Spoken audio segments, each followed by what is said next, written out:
Good evening, everybody.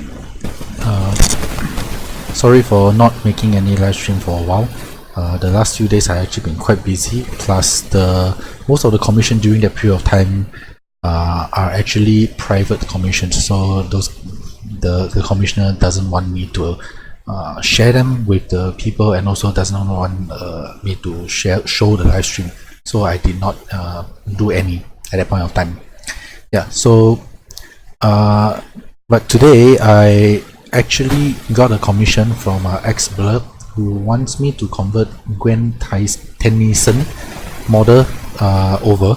So I actually downloaded the model from the original Scuttlebutt, something like that. Yeah. So I'll be doing the conversion for this live stream right now. Okay. So currently is 12:30 a.m. so I'll probably be this will probably be overnight what do you call it,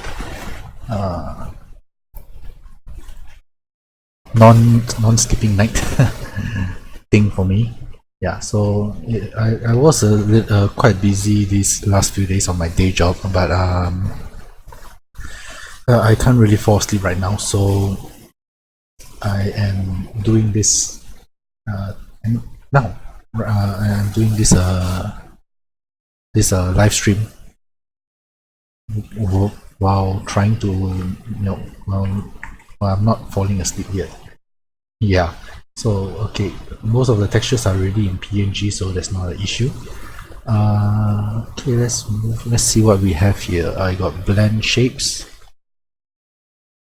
and probably will generate my own blend shapes because loincloth, what's this? Oh, interesting.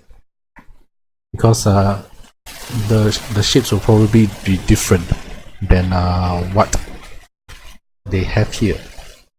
But they only have OBJ.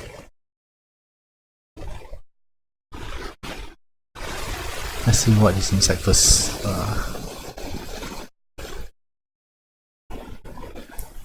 Okay, so let me import the OBJ.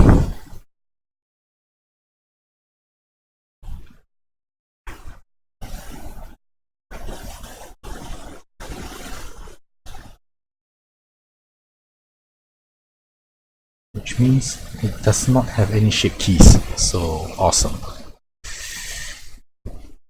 How am I gonna do with this?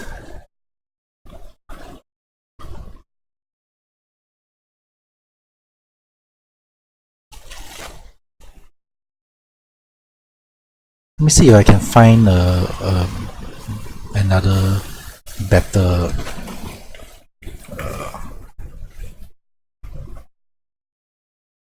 model. Gwen Tennyson.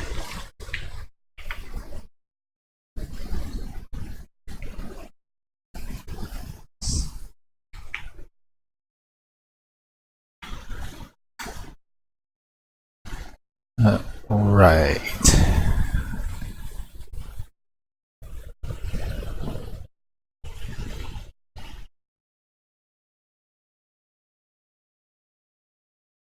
Warning, most of these sites appear to be not safe for work, so just a warning. Let me see if I can find some SFM lab.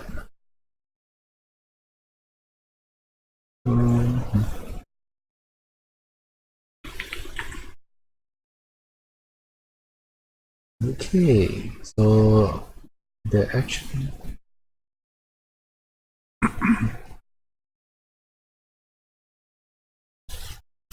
but even SFF won't be able to.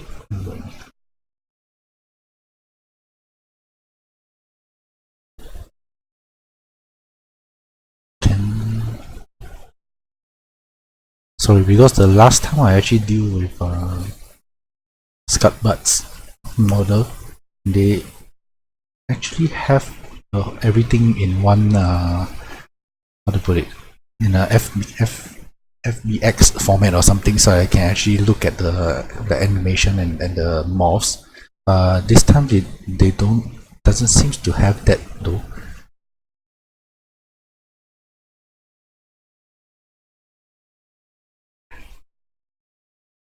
For some reason, it's just purely OBJ and Maya.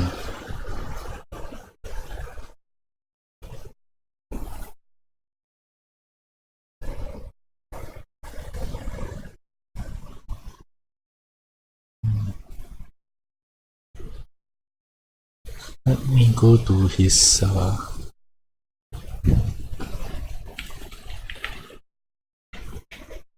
Patreon page and see if I can get. Did I spell wrongly?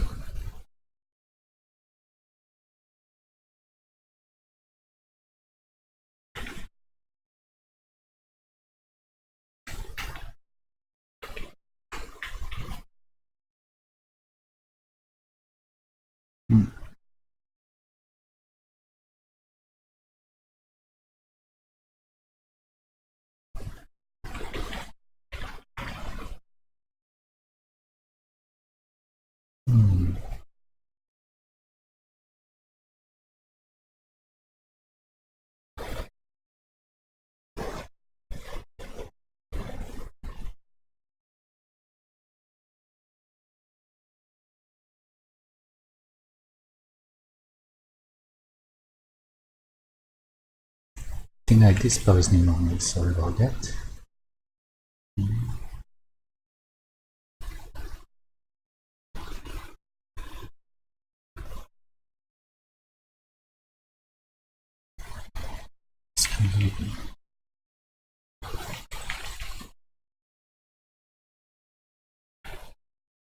There we go.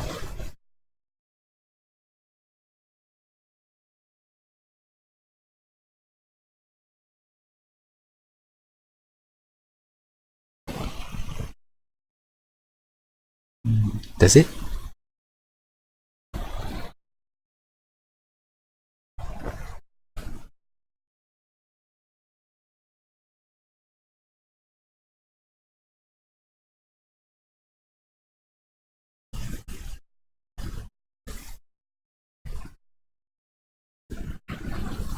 Okay, so let me load all this in and then I'll see what I can do.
Okay, so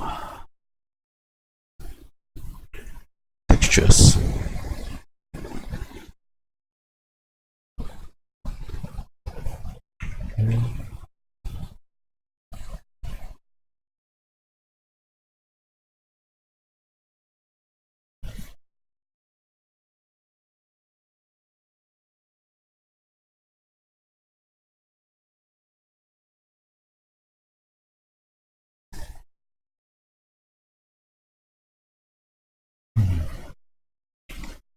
I have absolutely no idea where all these are supposed to go.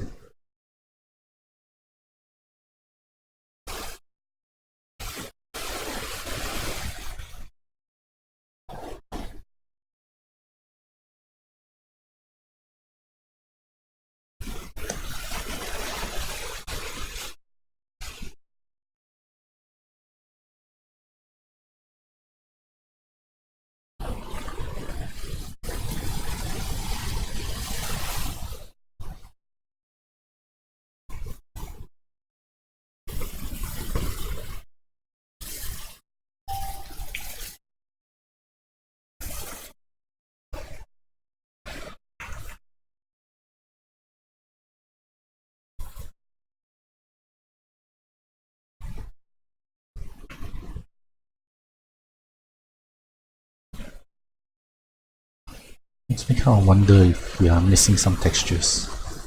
Black color. Blush. Body.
Wonder what is that for?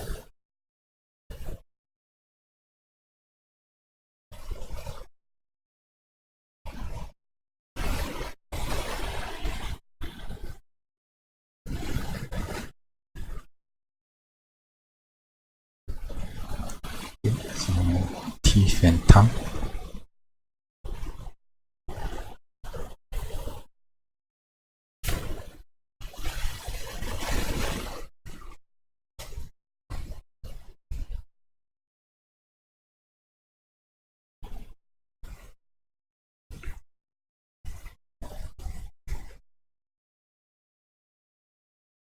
And another spare face.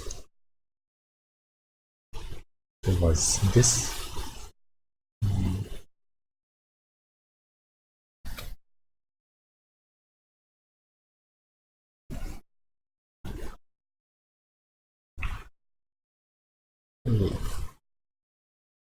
And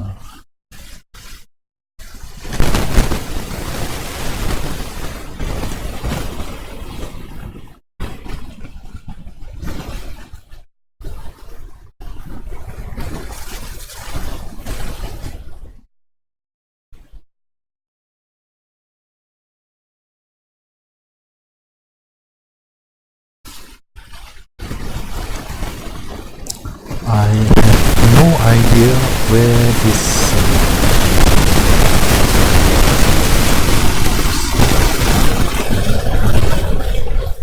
the packing part is correct, but the earrings doesn't seem correct, even though the picture is like that. But the other textures doesn't seem similarities.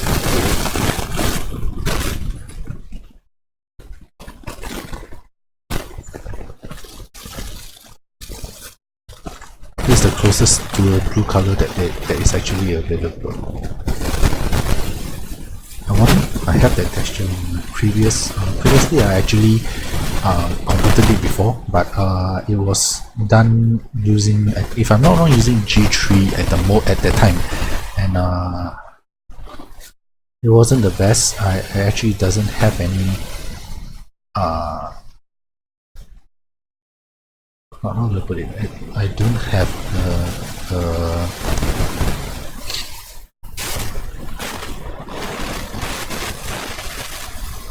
I had no idea how to do faces at that point of time, so it was kind of it was pretty bad. So let's see where this texture goes.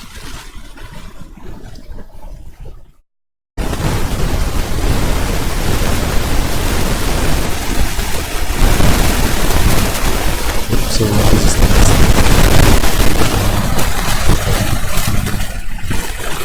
I have no idea what. Okay, so this will go here, and that makes it perfect. Okay, so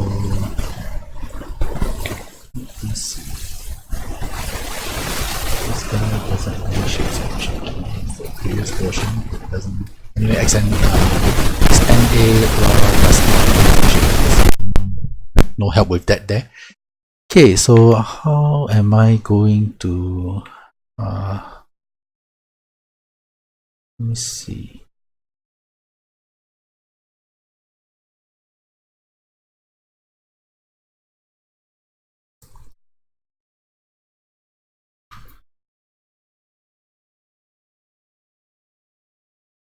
So if I close all of this and I import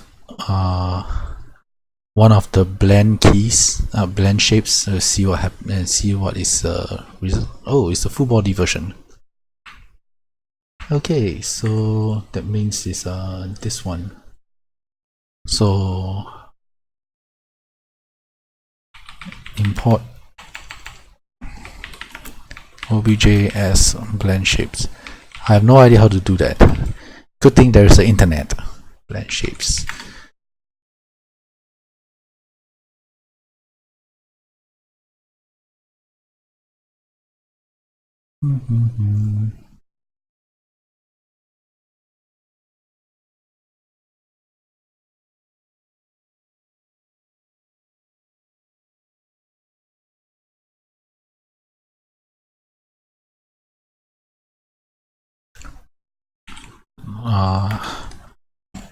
Blender.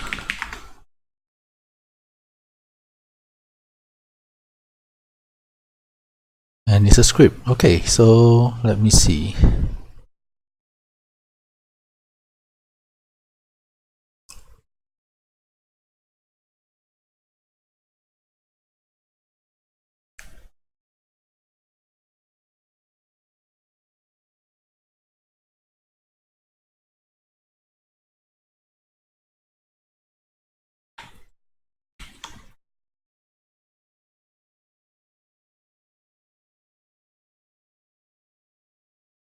Text editor. Text editor and new. Paste. Run script. And I should get a file import obj. File import obj as shape keys. Okay. And all of this. Do I do that one at a time?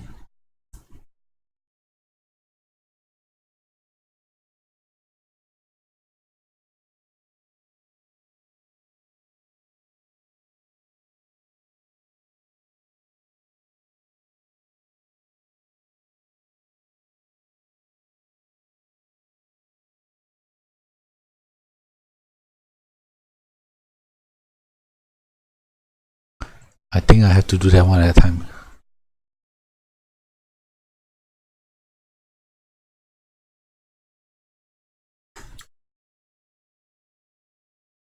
But I cannot.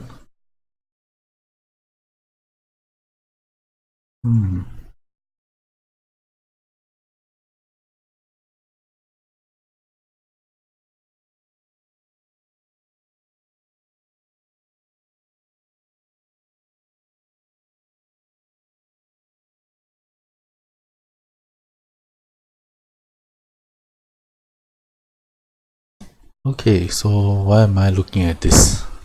Back to previous.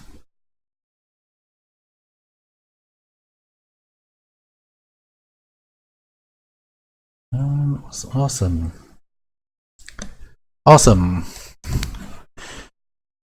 What is this? Why do this to me?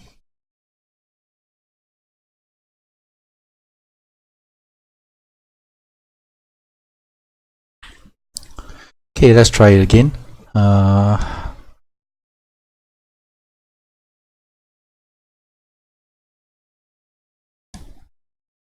Where did my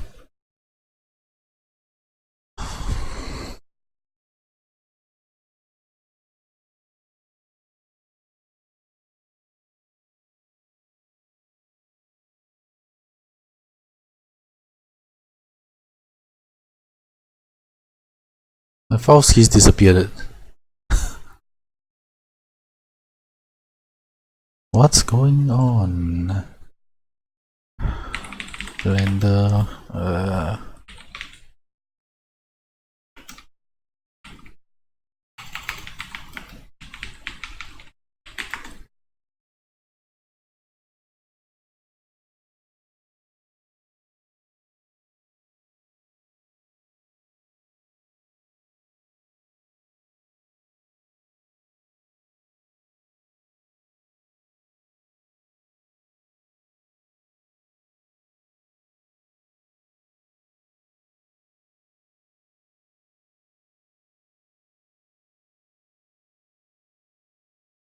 Oh, okay, so that's how it works.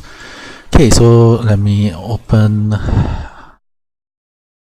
obj and body.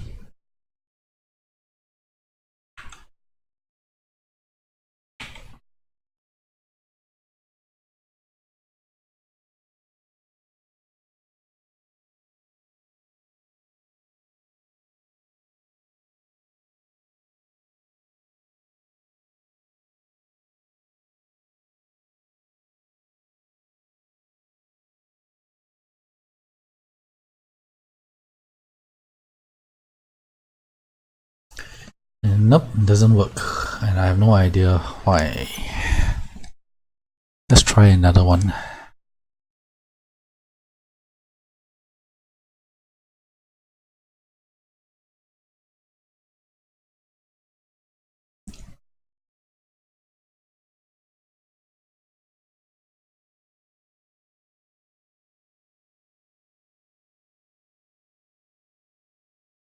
Nope, doesn't work either.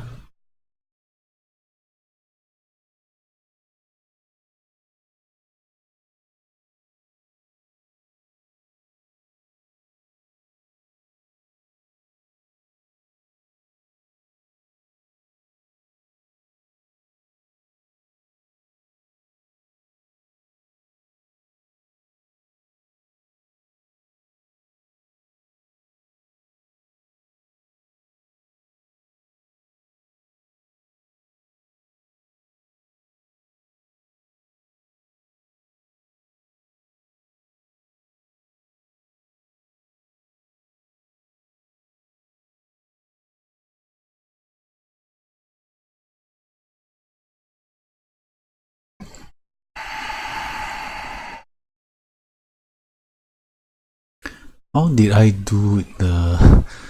Let me go back and see how did I do the violet and violet.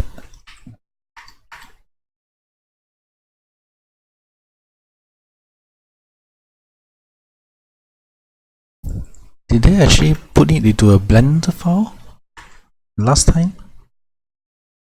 And they did. No wonder how come I can do it. Okay. Let me see if this guy did it for the Gwen for the Gwen model as well. And nope, no Gwen model. So this sucks.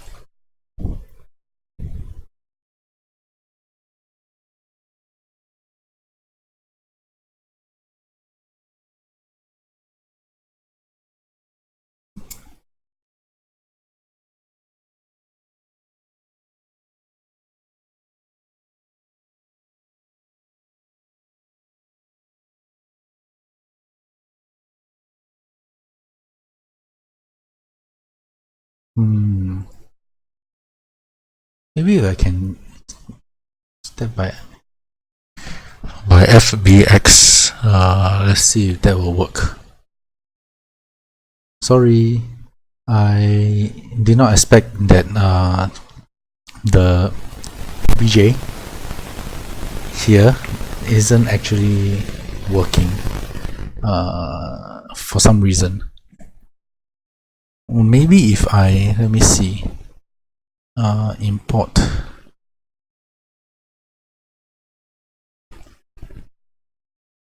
blend shapes.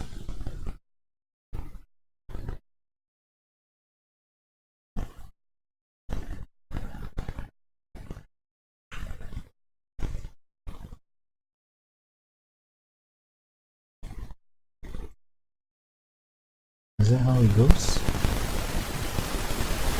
One is J-keys.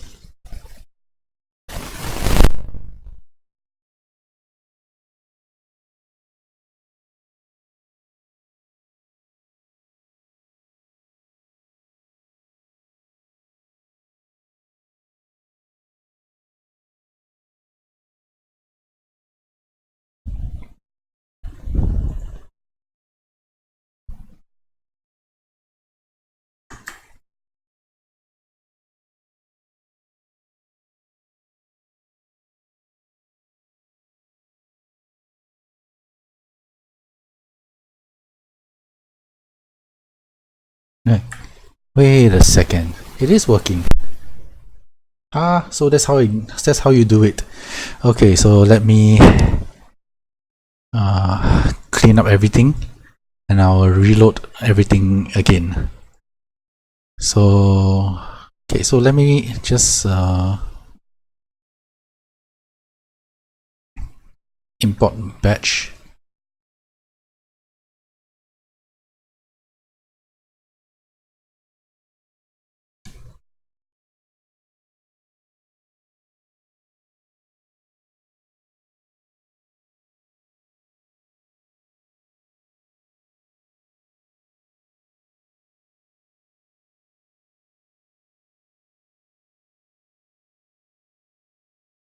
No, can't do that.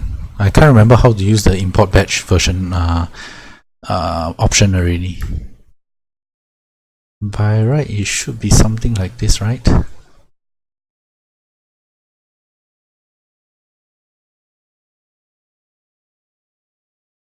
Import multiple, go. Okay, let's see if this works.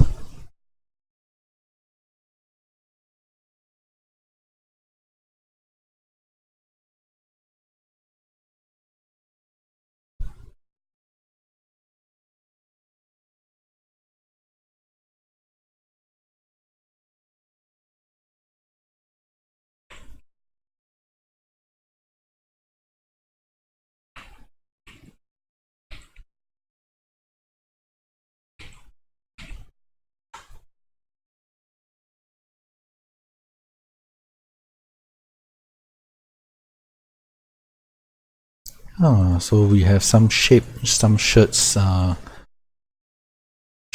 morphs as well. Okay, so I'll just leave that alone for the time being and open up the main obj body. This one. Okay.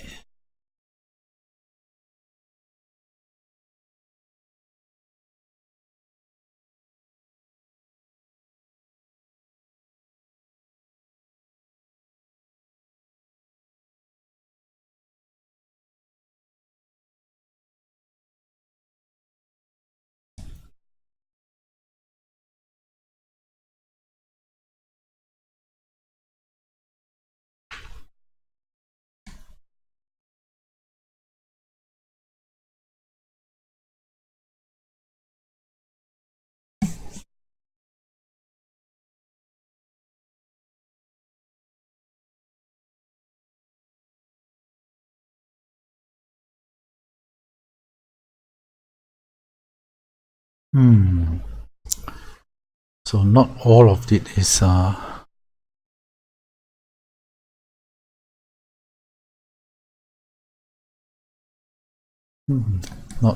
all is okay. So that means to say I have to actually determine what is the body only and what is not.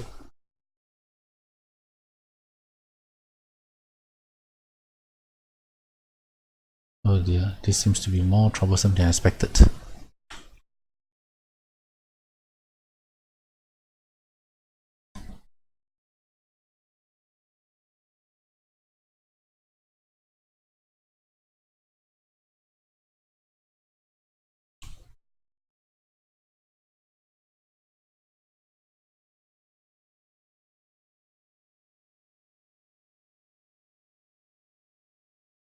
This one is not useful because I will be using the body. This is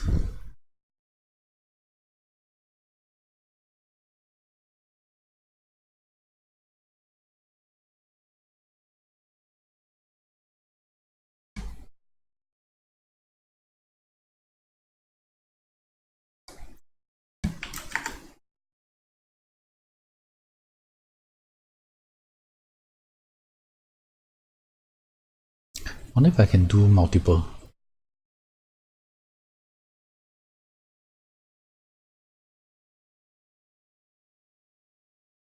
Okay, so let's assume this two and this. Shift key.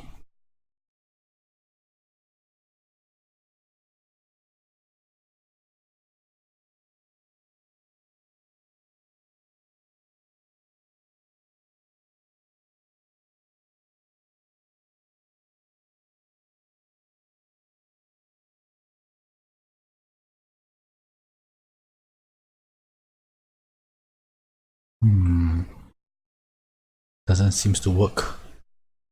Let me see.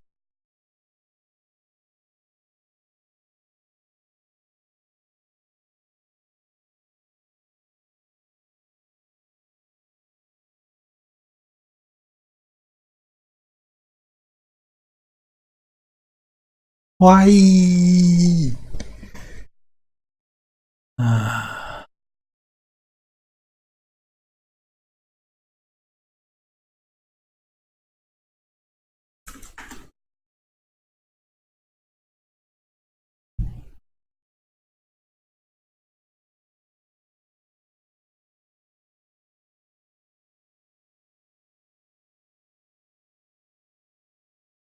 Is this the reason why?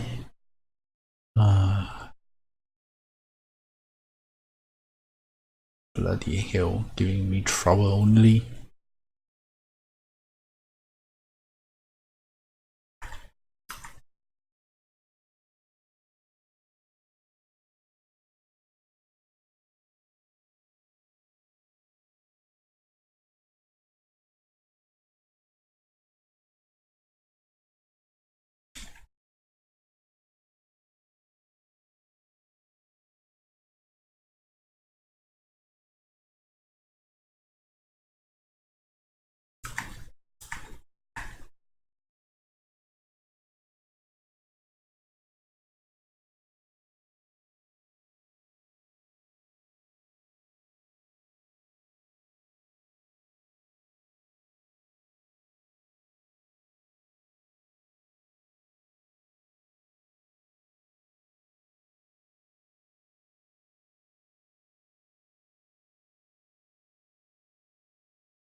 Okay, I'm totally lost. I have no idea why it does that.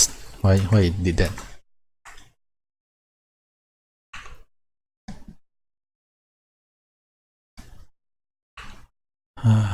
Okay, let me try again.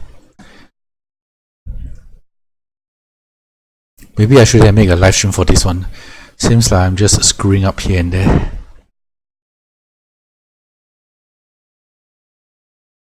Okay, so I've got the main body. Let's import just one item at a time. Blend shapes.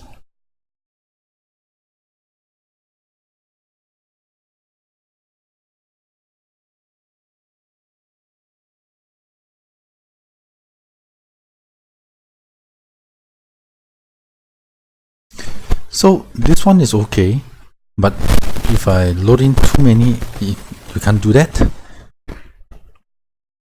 I don't understand.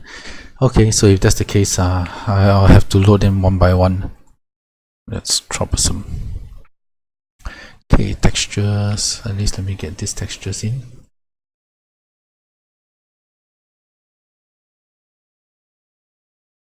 Let me try again.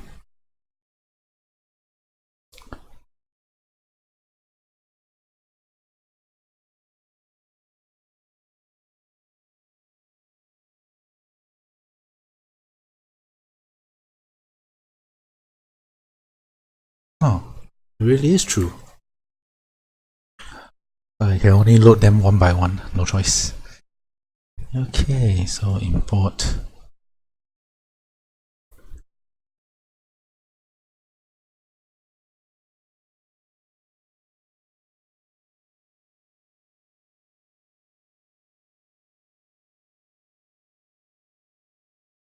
Actually, that might not be a bad thing also, because I think the name they did the name is isn't done properly anyway.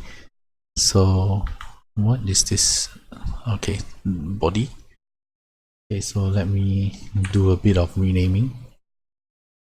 When body main.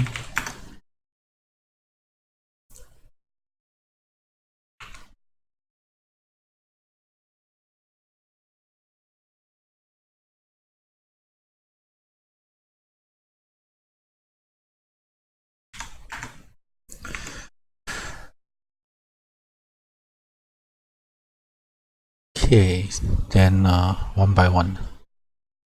No choice. Blend shapes. Bulge.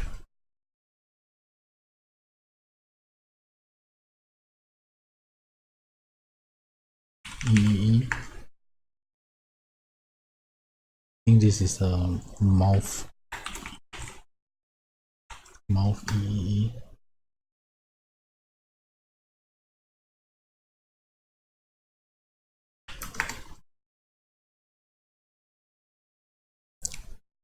Import and okay.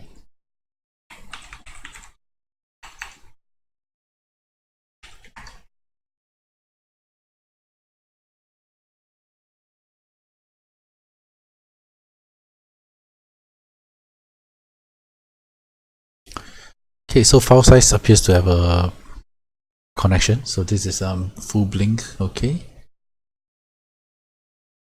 full blink cheek puff. Port full full frown.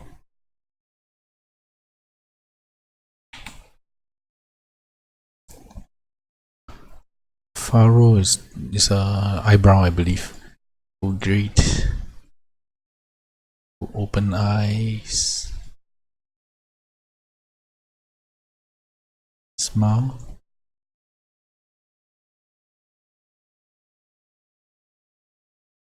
Squinch. Squint. Surprise. Oh, no. Surprise is eyebrow, if I'm not wrong. Arouse. Okay.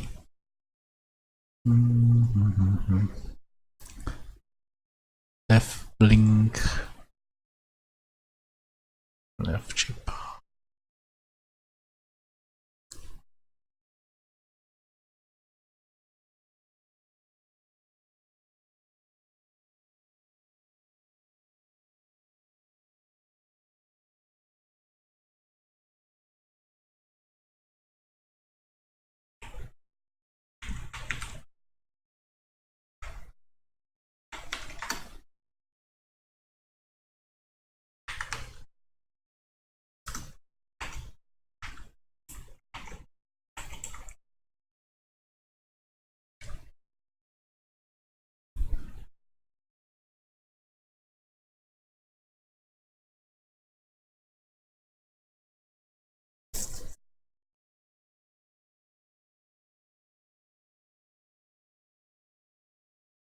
Left good. Left open eye.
What the heck.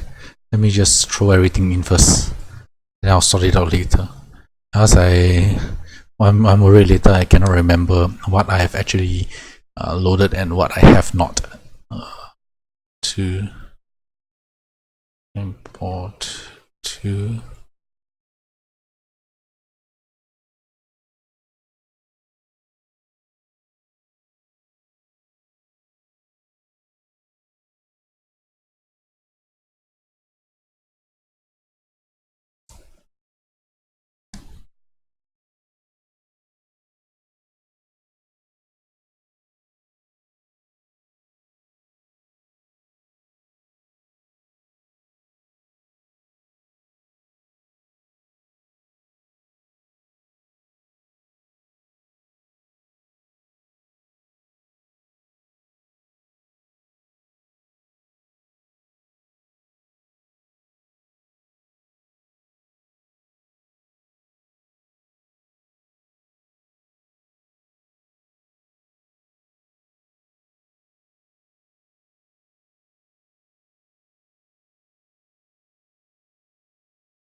I don't think I need these two because as mentioned I'm not going to use the body anyway, so I'm just going to ignore this.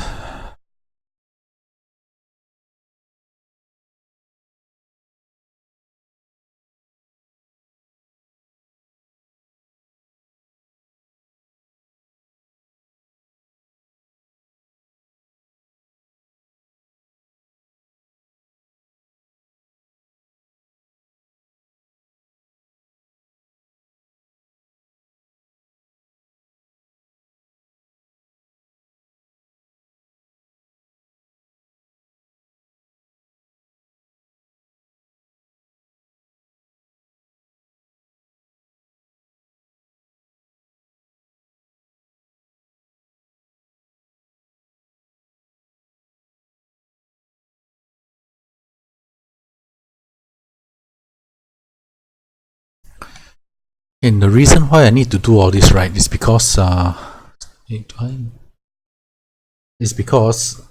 actually would need to have them all under shape key so that I can export them, because I'm not going to leave them at this size. And if I don't if I don't put them all into a uniform size, then what happens is that when I import them into Dust, right, whenever I change the morphs that will be generated by all these shape keys, they will actually change the size of the model as well. So that's not what you want in the end. So this is the reason why I am actually going through to put all of this inside the shape keys, so that I don't I can change the shapes later without the need to how do I put it, having weird things happen when you key in the morphs. Okay, so this is the reason why I'm doing all this. Set thick hips. Why thick hips? And throat feel and you. Okay.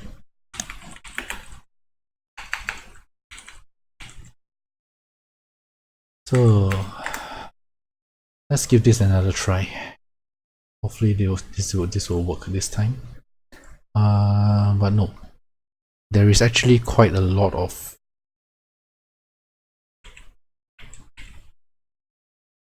okay, so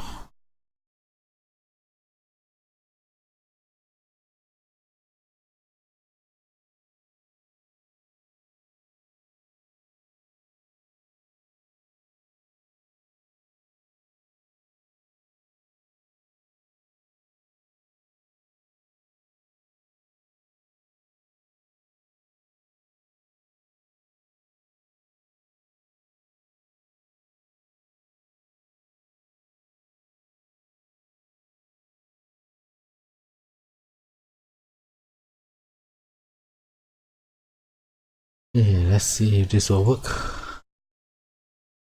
Shape keys.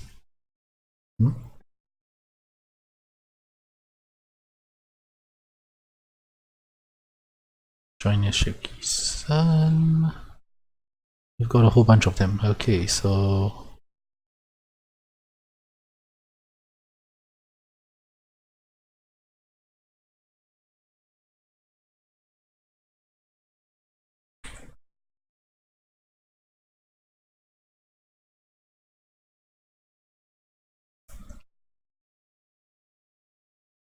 okay.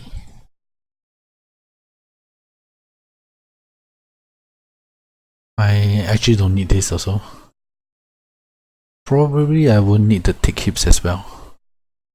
Yeah, because it's a body morph and I don't actually need it. What is this?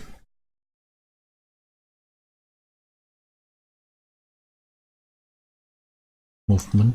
Nope, not required.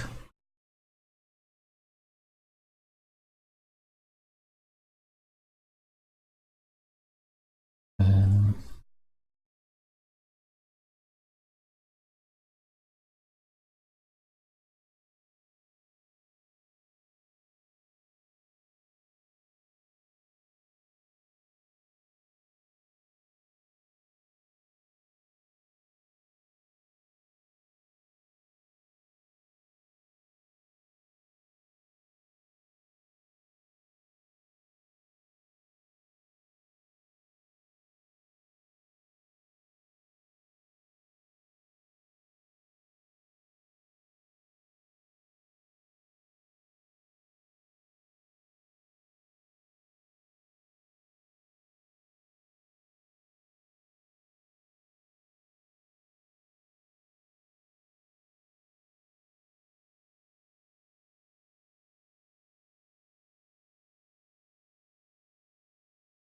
right, so this is not required.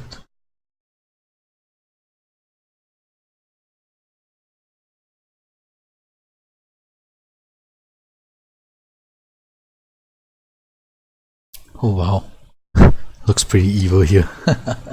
Without the teeth behind to kind of blunt the impact. Ooh.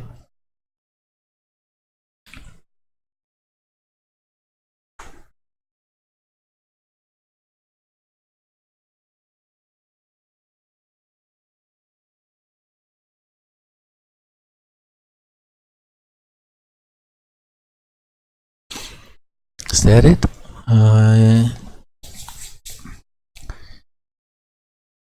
E, F, and U only. There's no A. Okay, so main body is done. Then let me delete off this one that is not required.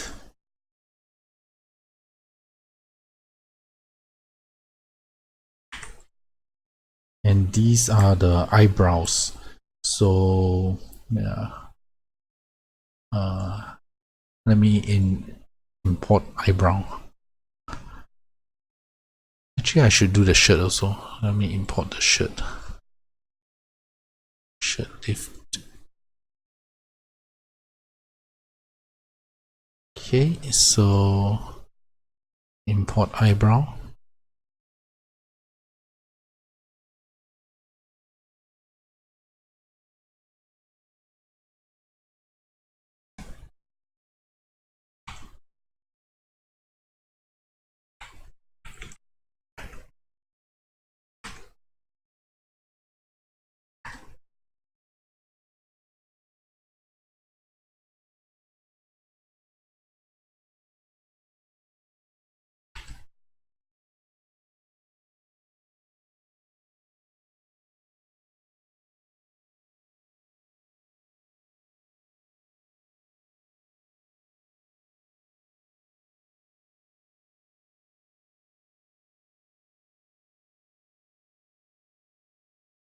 Okay, it seems to have worked.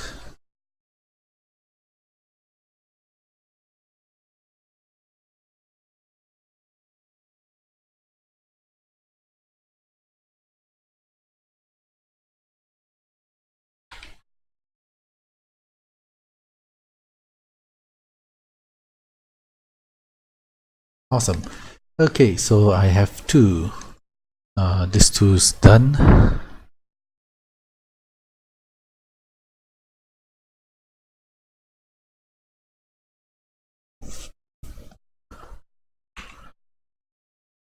And I can delete off all of this. And now for the shirt. And that's the last of the morphs that I think I need. Shirt lifted. Okay, so this is the main.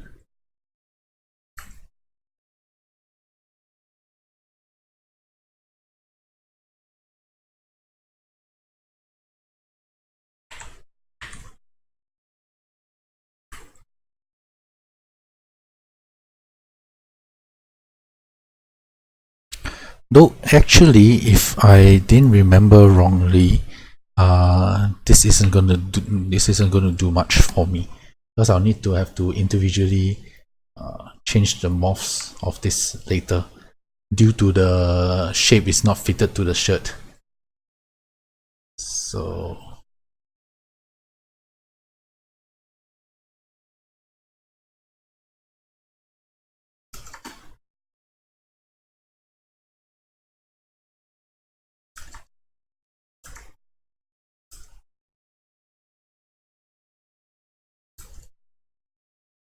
I think it's the same thing. So I can remove this one and just leave this tree alone. Okay, so I'll deal with that later. Next, I'll just import everything else, same as what I did just now. So blush. Oh, so this is the blush. Okay. So open up texture blush.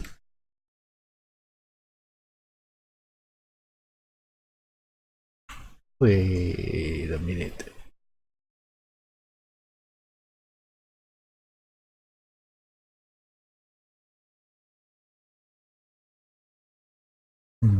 This one will not help. I think it'll be easier if I just do a what do you call it? Material swap in dust. It makes things easier that way. Okay, so body, earrings. Okay, I'll have to split those up later. Eyebrow is done. Eyes.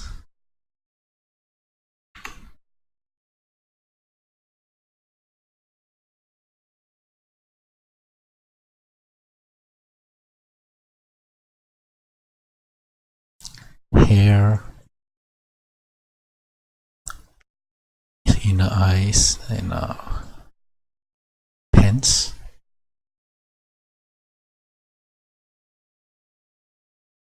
Shoes, teeth, and tongue. Okay, so let me just texture them or apply their texture. And the shirt is have done already.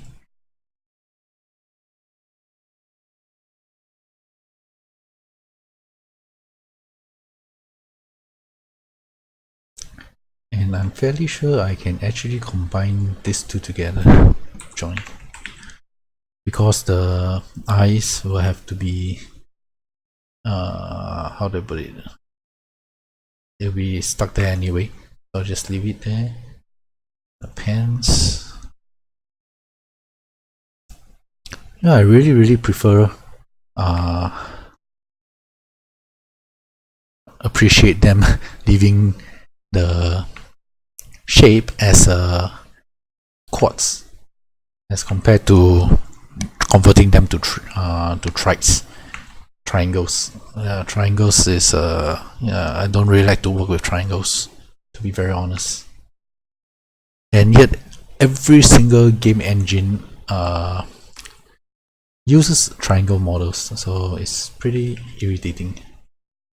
Okay, so this is the reason why I wanted to make everything into a shape morph, because if not, so say for example, if I shrink this girl down to fit the Genesis 8 model, and then if I did not do this, then if I turn up this dial, it will actually go back to the humongous face down here in dust. So this is the reason why I make it into a shape key, so that when I export this, we won't have that problem. Yeah. So okay, and that is basically it. Okay, so now I'll need to rip the body apart because I actually don't need much of it. I actually just want the head. So somewhere in the neck area here, I'll just chop this part just apart.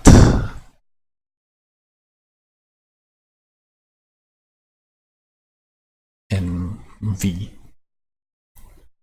Sorry, I keep forgetting to use the screencast key. Okay, so basically once you get this all selected,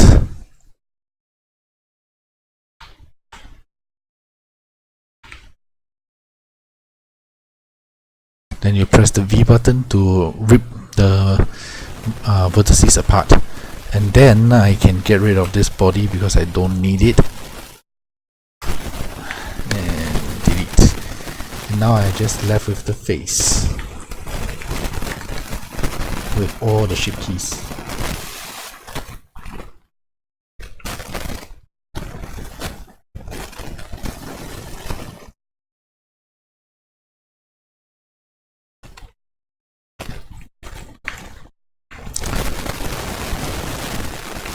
Okay, so that's the face done, and this is the eyebrow.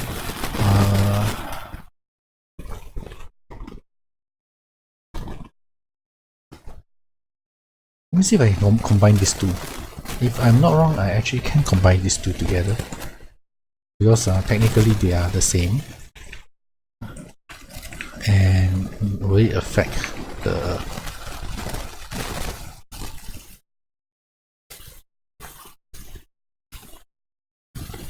Alright.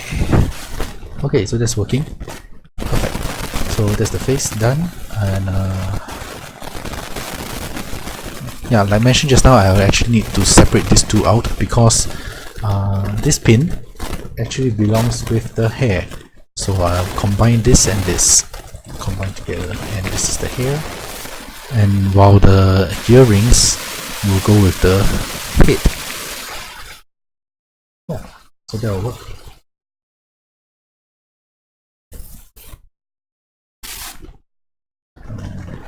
Delete.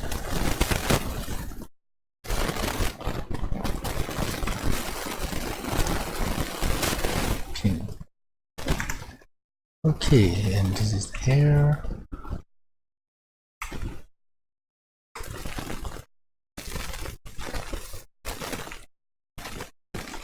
Okay, the reason why I changed the names of the texture material, so that later when I go to Dust 3D, I'll be able to find it easily. Okay, so the mouth, the teeth, tongue, and the eyes. I should just combine all of this together. So this is the face. Maybe I should. This has a basis. Okay, so oh yeah, I forgot to change the materials. After just mentioning it, and I forgot to do it. Okay, so this one is not required. Not required.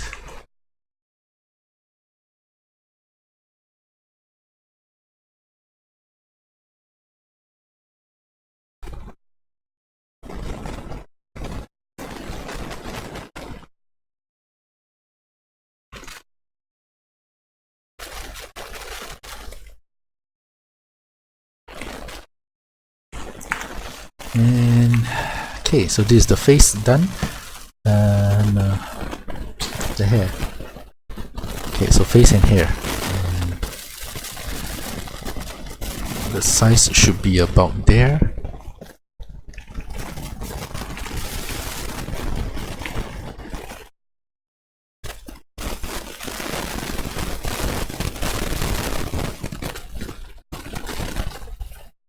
Okay, so let me export this.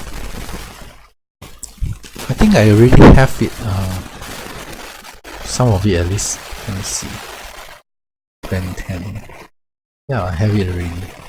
So I should delete this.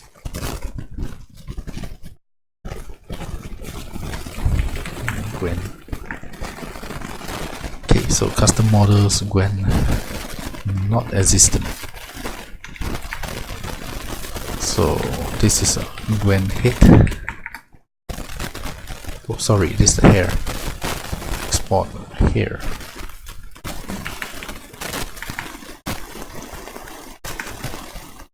And the face.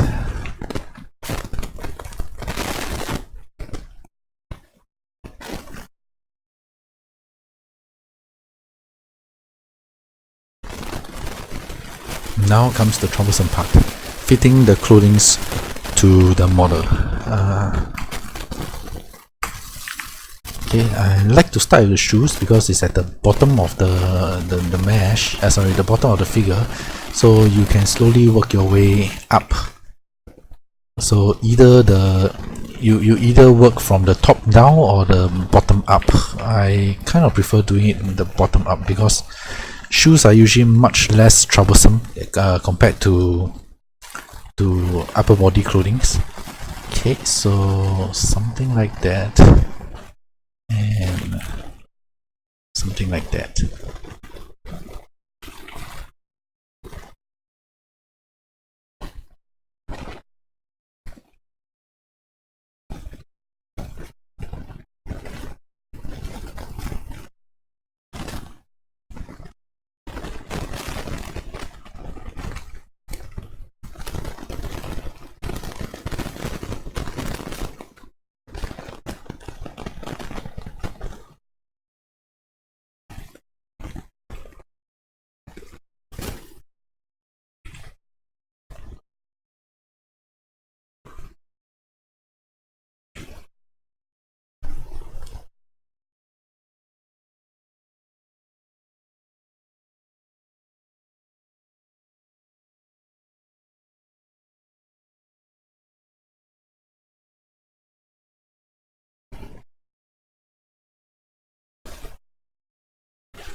Okay, so if I leave this like that, I won't be able to use the I won't be able to use what do you call it? I can't remember suddenly. Memory isn't as good as it used to be.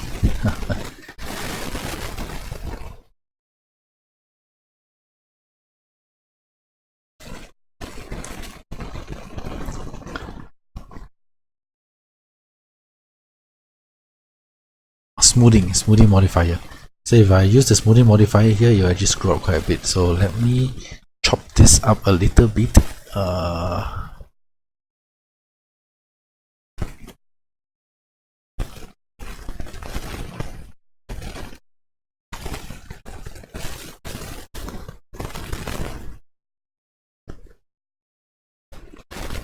Maybe I should use this one here instead.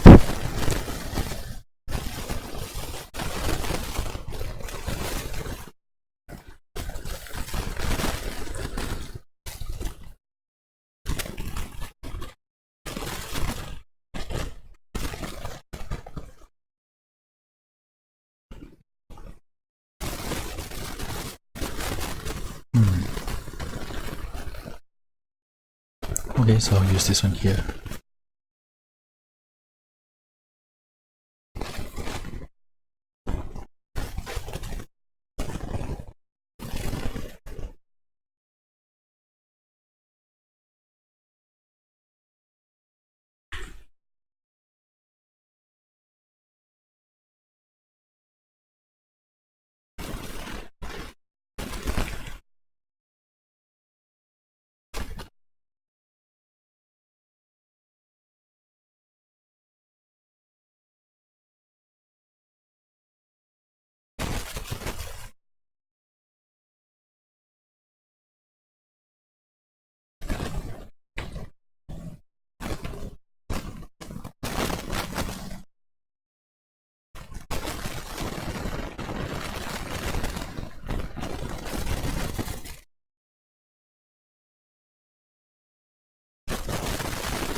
Okay, so something like that. Then I'll mirror it. Apply. There's the shoes done. Export. Shoes. Okay, next is the pants.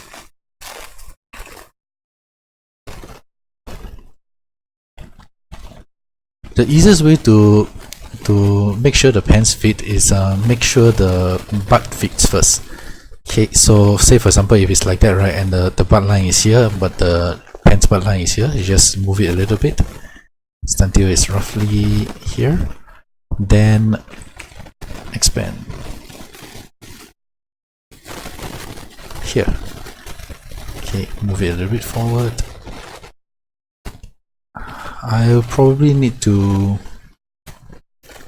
subdivide this a little bit, depending.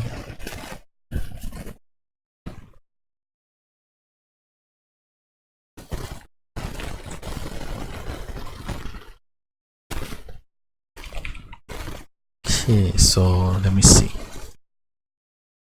3D cursor. Using this method, you can actually do, bend the mesh as if it has a bones, which makes it useful for situation like this when it doesn't have bones, but you can bend it as if it does somewhat. Yeah, so then we'll do some smoothing later to get rid of all the jagged parts here. Okay, so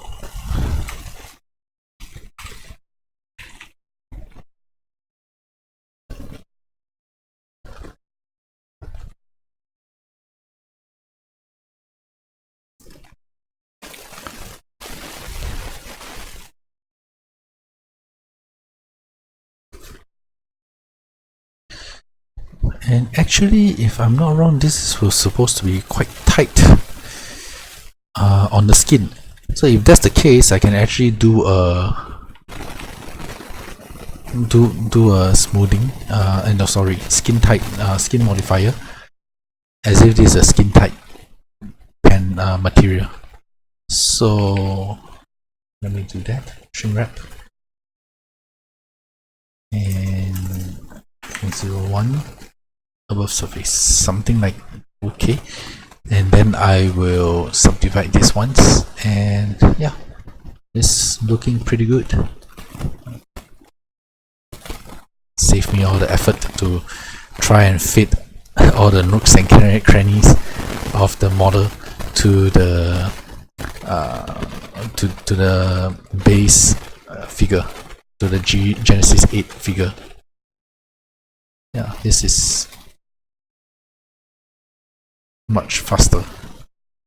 Okay, so roughly shape the clothing in. For this particular case, you don't actually need to make it exact, because number one, the reason why we are trying to make it exact is because usually the textures will be affected, but in this particular case the textures is basically one solid, almost one solid color, so you don't really need to be that precise. I'm just being a perfectionist here. Yeah, so technically you don't actually have to care so much about this part here. Of course, if the mesh is fitting with the knee, that will make deforming when you use when you bend the knee, it'll make it deform a little bit better. So it's always a good rule of thumb to make sure that the knee mesh fits the actual knee of your leg mesh.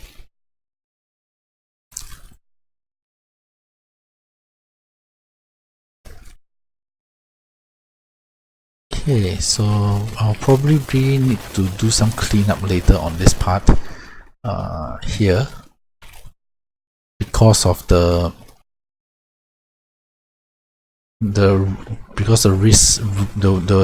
waist of the Genesis 8 model is larger, is thicker than the Gwen model that it is based on. So let me see.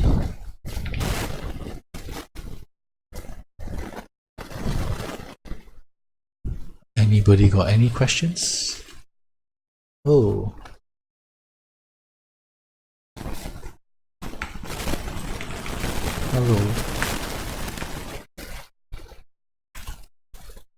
Sorry for not responding, for not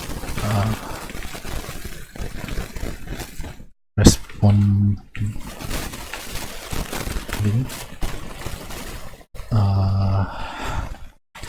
I can't. I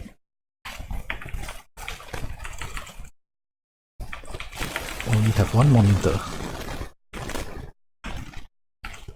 so I'm not able to see the chat screen.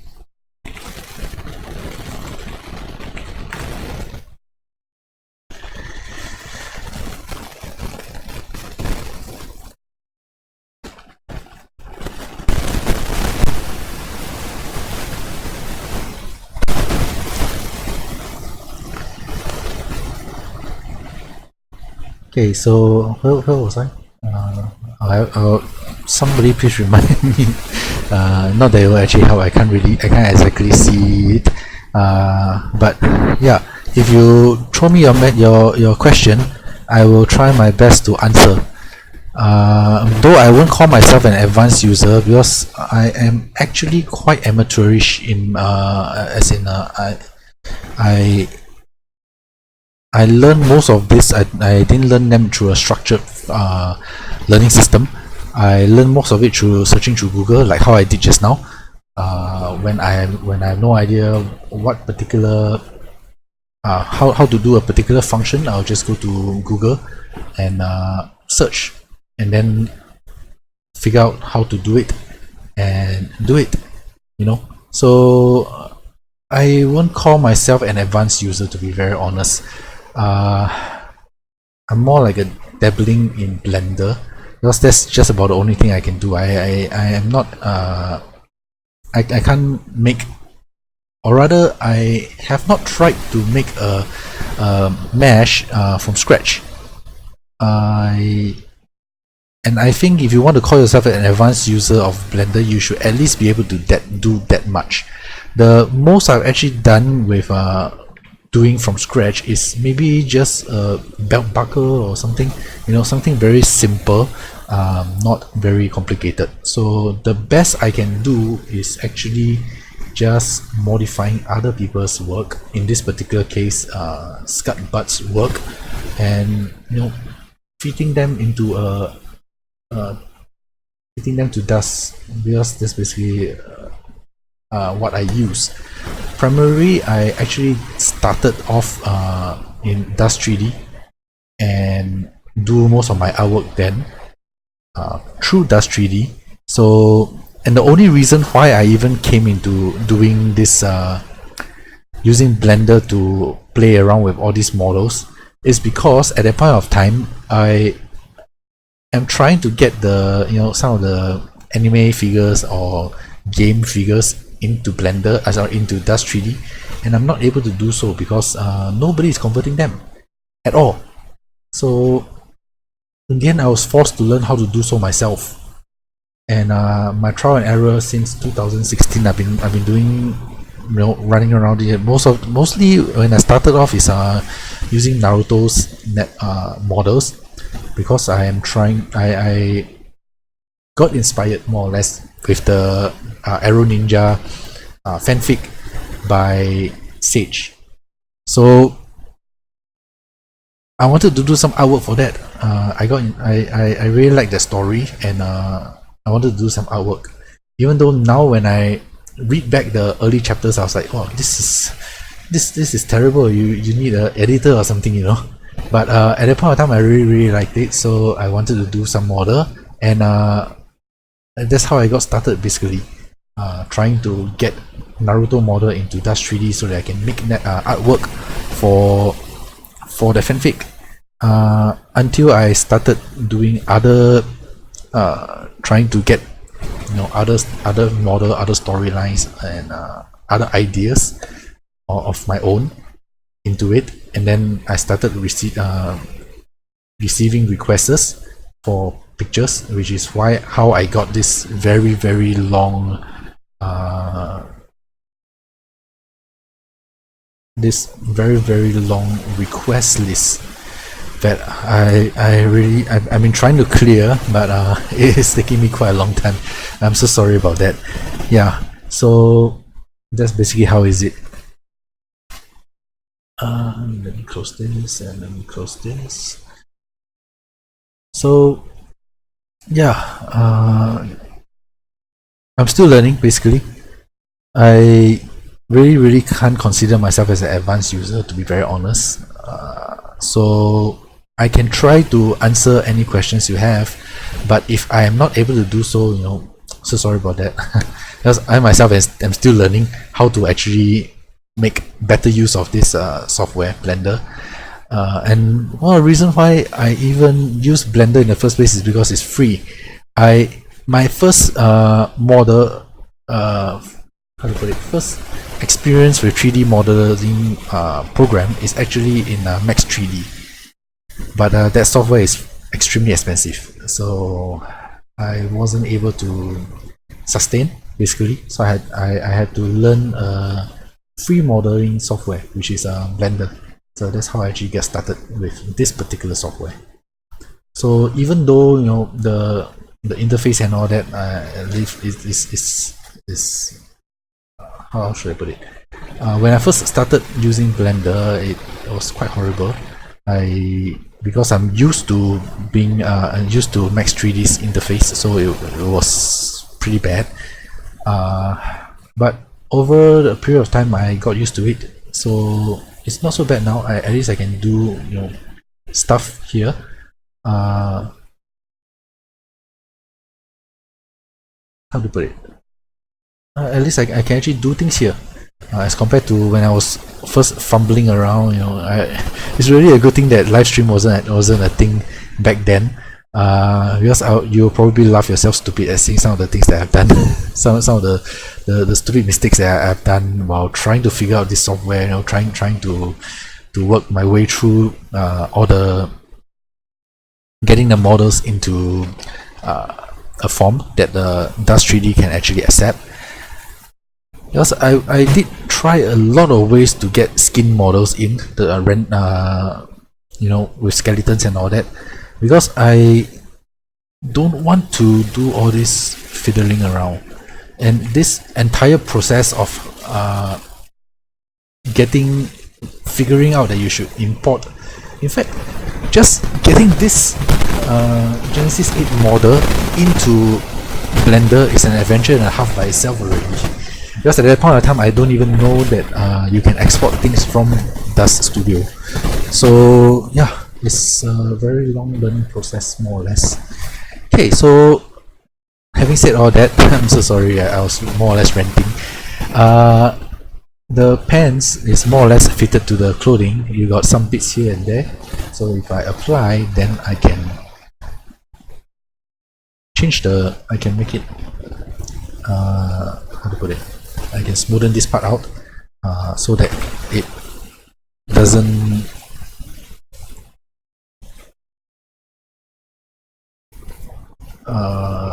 it's not so how to put it, so I'll be able to cover up all the bits and pieces here.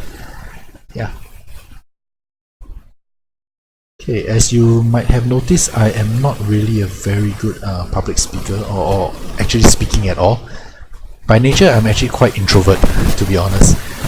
But it's pretty funny actually. One of my day job is a speaker. I mean, I do classes for Amazon, eBay, e-commerce, teaching people how to sell things there, and but by nature I'm not a very good speaker. If you just throw me in like that, like what I'm doing right now, and just leave me alone, I will probably stammer all the way through.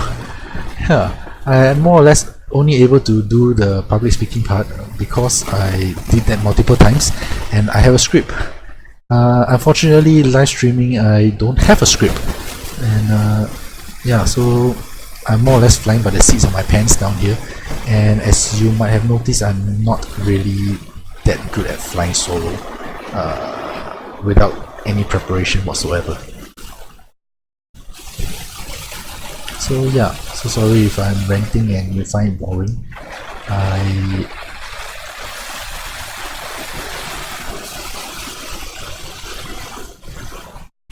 As mentioned, I'm not very good with all these speaking parts. Okay, so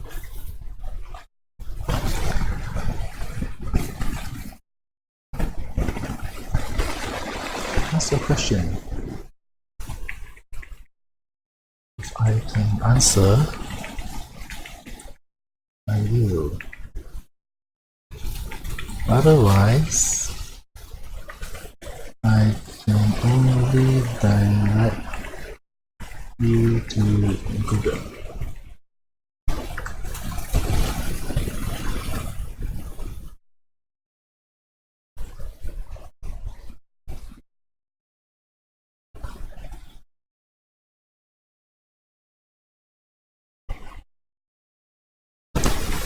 Yep.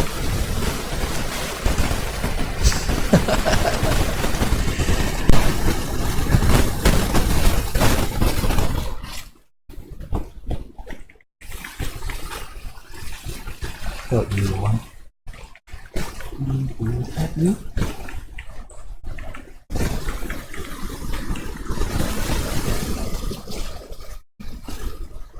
Yay, first interaction with somebody who is watching my show. Congratulations,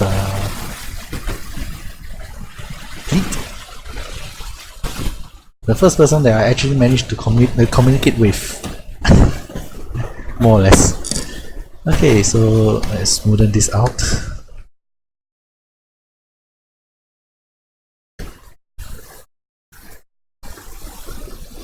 Okay, so if you notice,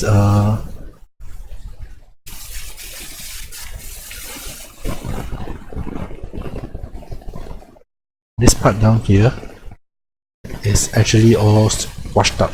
Because by right is supposed to be in the center. If you notice from the before I apply the smoothing, sorry, not the smoothing, the shrink wrap, is actually a circle here. So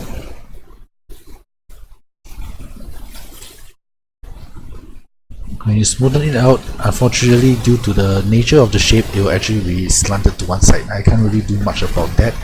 The best I can think of is actually to do a rotate and then move it a little bit, and that's about it. And this part, even though it's supposed to be a circle, I can only try to smoothen this part out. Smoothen the whole lot out.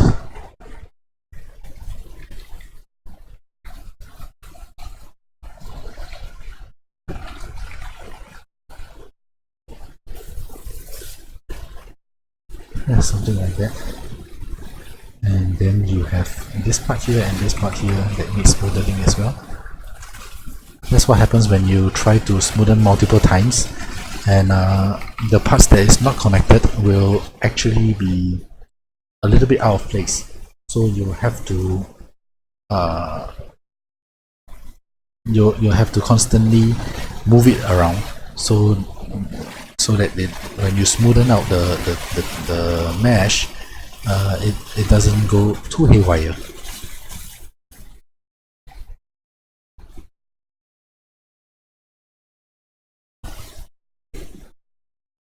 From dust to blender.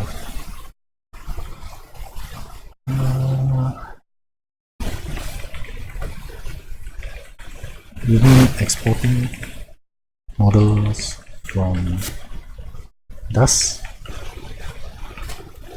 and import to Blender?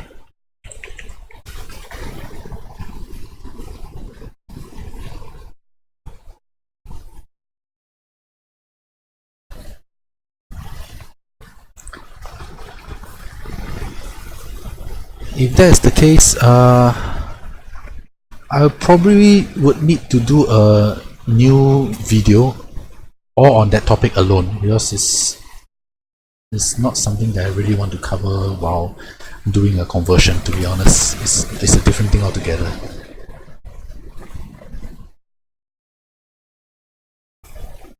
Okay, so I need to do a bit more smoothing because due to just now the massive smoothing all along this line, some parts actually got way out of shape. Like for example, in this particular case, you have a sharp crest here that you don't really want. So you need to smoothen out this part here as well.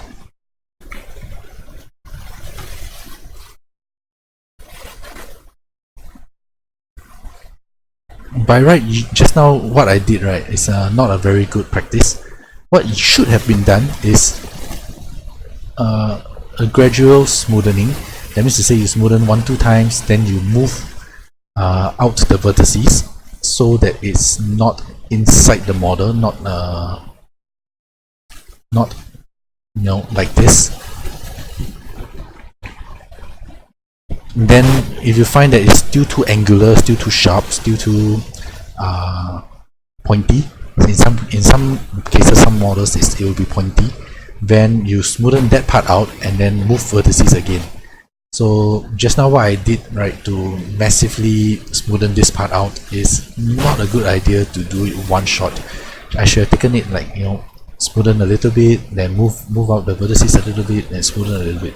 Then I won't have this kind of massive, like for example here we have this line that is sort of like jutting out. So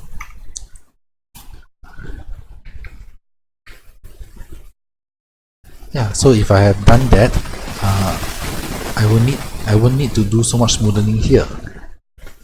Slowly, step by step, that's the best way to go about doing all these kind of things. Okay, so slowly moving a bit here, moving a bit there, and yeah, there's a sort of like a small pointed part here. So smoothen out this part as well. So that's how you do it slowly. So yeah, that's how you're supposed to do it. So just now, what I did for this part is a negative demonstration. Do not follow what I did. Okay, so this part. And do you know that last time when I first started off with moving all these things around, I used to dread very much doing the drawing area, because this part is where just now you notice it's all haywire and pointy and really weird vertices, because that time I didn't know that, or rather I did not think of this method of smoothing out, using the smooth vertices to actually smoothen out the mesh. So at that time I really don't dislike doing tight pans. Yeah, but now I learned how to do with it already. It's not a big deal anymore. So okay, smoothing a little bit here and there, and yeah, something like that. So okay, so we've got bits and pieces here. And if your pens is too light color, if your pens is, say for example, white color and your model is white color and you can't really see where are the poke throughs, what you can do is you can actually change the color of this part here, put in a new, just randomly throw in any texture, right? And you can see these parts.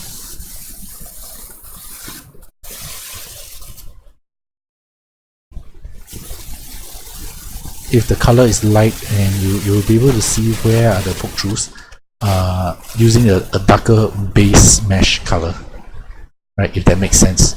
Okay, so I think I've cleared all the poke throughs. And what's this? Yeah, so something like that. And one more here.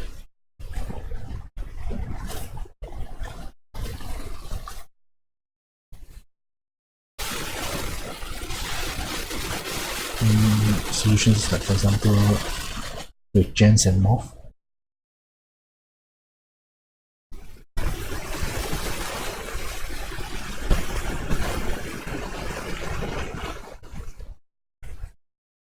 Hello from Singapore.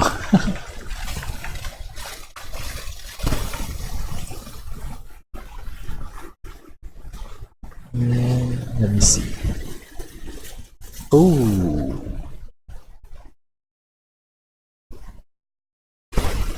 nice. I think I used some of your stuff before.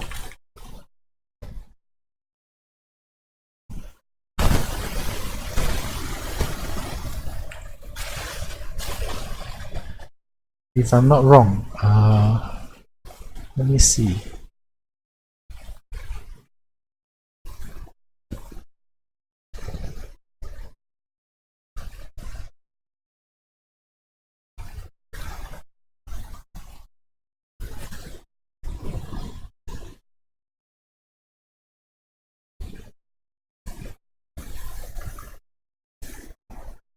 Yeah, Cessna.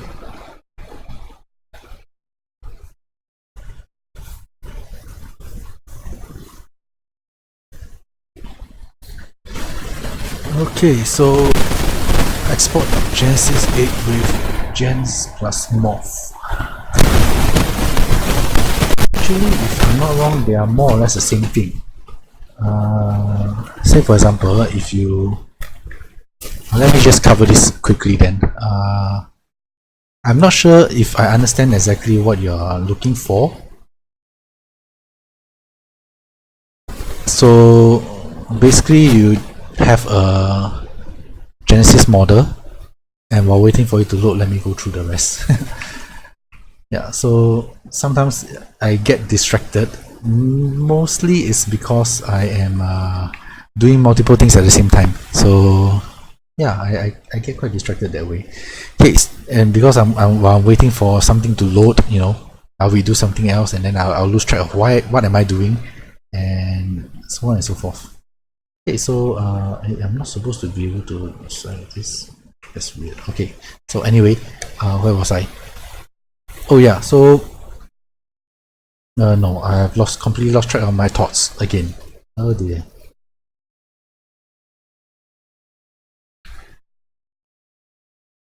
Okay, so exporting Genesis 8 with gens and morphs. Okay, so let me wait for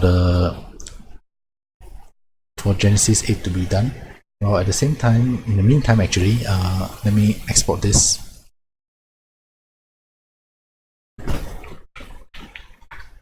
And then I will deal with the shirt, which is a bit more troublesome.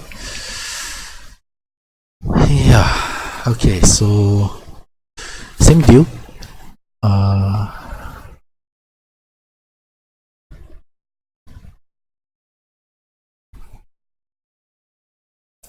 3D cursor.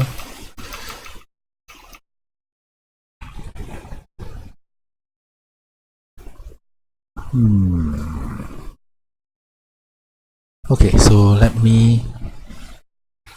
In fact, I would say I will need to get rid of all these morphs. Most likely I won't be able to use them. There's quite a high chance that will happen. Because, okay, let me show you what happens if I do this. If I move this thing around to fit it properly, right? Because the problem with shape keys is that you're actually supposed to move, you actually move this around in the mesh. So for example, if I move it like that and I go to this shape keys, hey, wait a minute, it seems to be working. There. Like in this particular case, it will actually be... no, wait, let me see. It might not be so bad. Oh, wow, it's working. No, wait a minute. Yeah, it seems to be working. Okay, because the reason why is sometimes, say for example, if I do this right, then I key in the shape key, and for example, if I move the shirt here, and if I key in the shape keys, the entire shirt will shoot back to the previous position, because that is where the that is where the morphs is. At least that is the case for if you're using in Dust 3D and you use the morphs, it will happen that way. And okay, the head is done. And okay, so if I say, for example, I'm actually not sure what the question is. I'm actually not sure what your question is.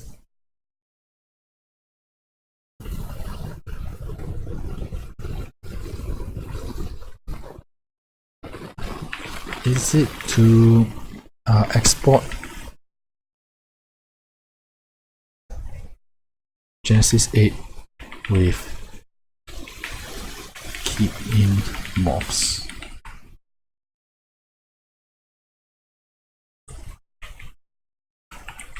The process is actually the same as the normal.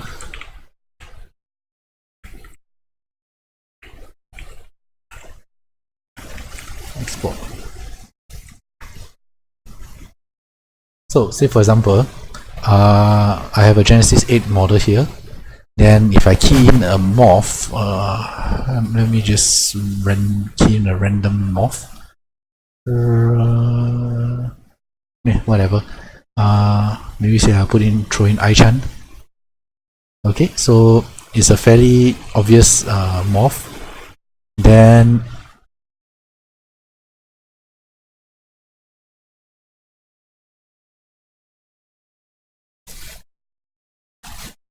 export. So if you're exporting to OBJ, so let me export it somewhere. Downloads, for example. Okay, so an example export. And for me, because I import when I import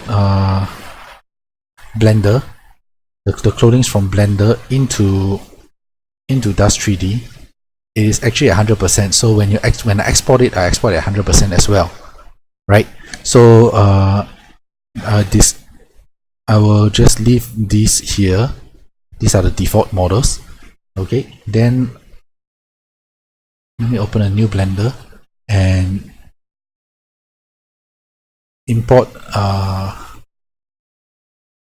the model that I've just exported. So I'll import OBJ and go to downloads. Where is my downloads? I can't remember. Downloads. Okay, example. And if you do this directly using the default, what will happen is that the Blender will actually chop everything up. So you have all the individual parts here like that. And even if you join all this together, you try to import it back into Dust, it will not work because you cannot change the vertices at all. No, wait, if that's the case, hold on, there's one more step I forgot, so sorry about that. Before you do any exporting, right, you have to come to the parameters, general, resolution to base. So base resolution only, because what happens when is that the high resolution is actually a subdivided resolution, which means to say that the poly count of this model is actually doubled or more when you use a high resolution. So this is the reason why if you export this, you will not be able to re-import it back into Dust again. I'm not sure if it's actually prevalent to the question. You make everything as one model plus export XPS and MOS. Sorry, I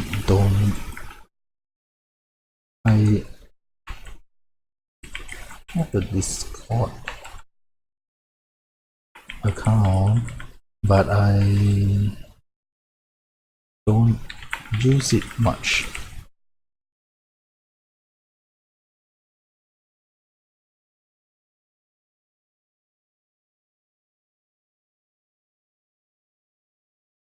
Okay, so make everything as one model, export to FBX plus morph. So do you actually need the body itself? I mean, it's an additional is it do you need to re-import it back to DAS 3D? If not, what I just said can be ignored.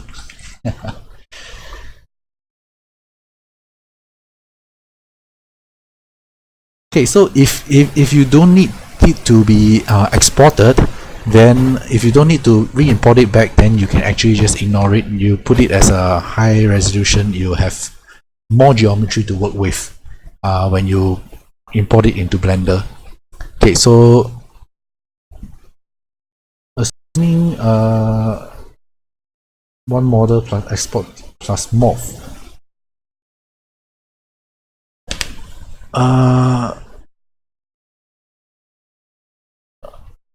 Okay, let me see if I get this correctly. Say for example, I want this Alice Aichan, sorry, to be a morph of the default DAS default Genesis 8, if I'm not wrong. So this is the default. Let me see. Let me make sure. Okay, so all of this is, I have no other morphs here. Okay, so I will export this as an example, and then I'll leave it as at 100%. Or actually, that will depend on the scale. What kind of scale you want to import export it to. If I'm not wrong, it's supposed to be 1%. That is the same size as my what my Blender is currently. So I'll just leave it at 1% first. Then I apply the Aichan model, and then I export this again as a export morph. Okay, and here inside Blender, I import the original Genesis 8 first, and I did it wrongly, so sorry about that. Let me take it off. Import. Okay, Genesis 8 model, and if you look down here, there's a split by. So you untick object, untick group, and import. You import it as one solid piece, like that, one solid body, right? Then same as what I did just now for all the different morphs here. If I'm not exactly sure whether it will work or not, let me give it a try. So if I import this model here, and same thing, make sure that this two is unticked. Okay, so import it in, and now I've got this Aichan model that has a narrower base. Okay, then highlight this and highlight this, go to shape keys and join as shape, and now I've got a okay, sorry, my bad. This, I highlight this. Basically, the shape that the base shape that you want to keep is the one that you select last. Okay, then join, and I close this one, and yeah, so this is how you save the morph.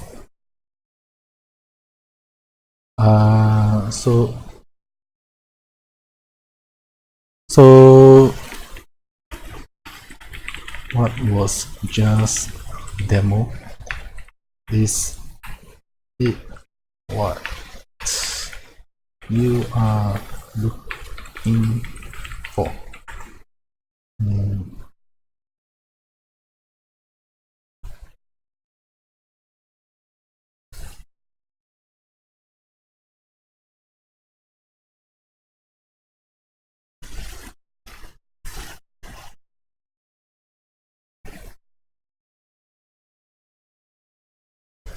Haha.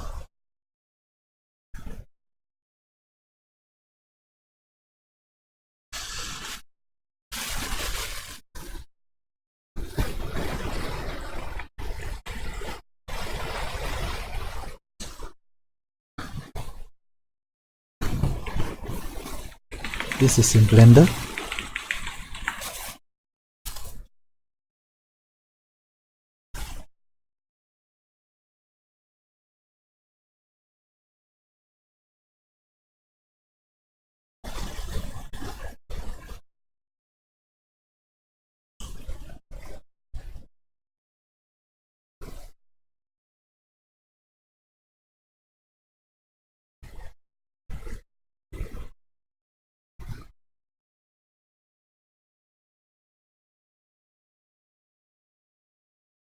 Same.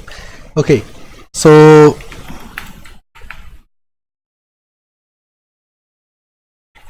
did you see what I did just now with the icon more?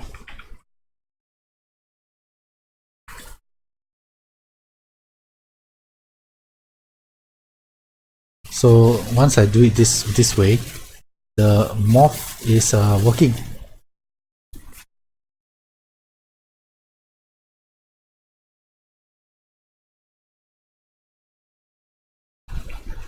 Is that what?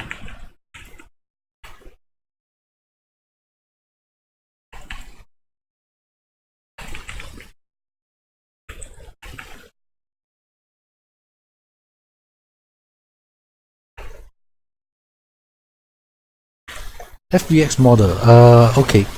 So that means to say you need to export this as a FBX model. To be very honest, I have never exported to FBX model before. I'm not exactly sure what are the required settings down here.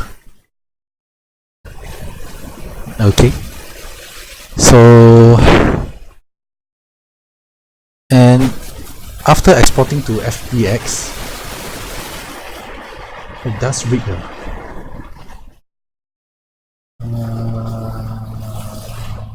alright.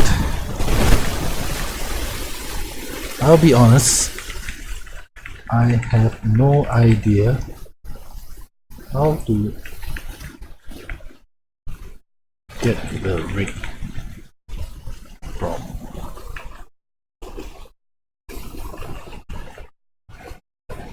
this.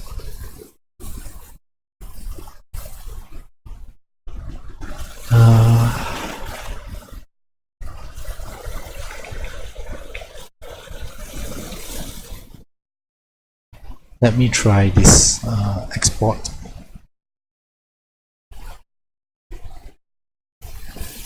FBX. Okay, so we got model FBX. Export model.fbx. And I have no idea. I've never seen. I have never exported this before. Okay. Let me try everything as default first, and see what will happen.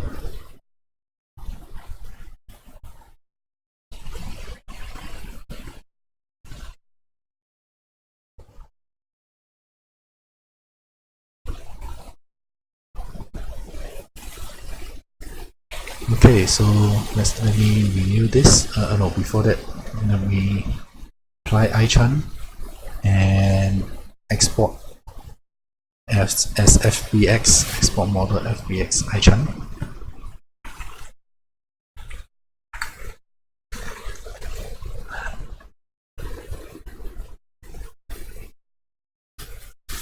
Okay, so let me import FBX, download, import normal FBX, and that's with all the bones. I have no idea if the bones are correct or not. I will be honest, I really have no idea. And why is it like that? All the bones are in a weird position.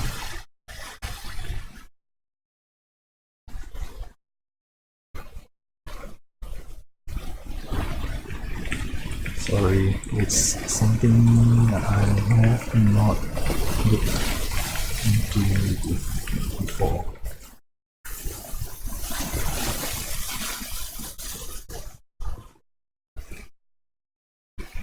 So yeah, I don't even know why it's like that. I'm so sorry about that. I really cannot help you with this. It's way beyond my expertise, my skill set, so to speak.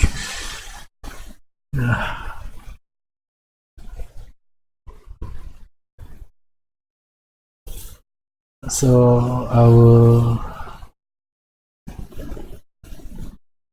let me try this first. Import FBX, import iChan, and then I take this.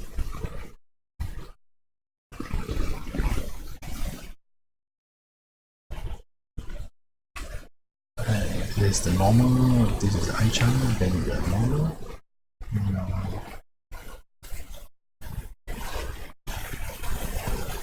Then shape key. This one.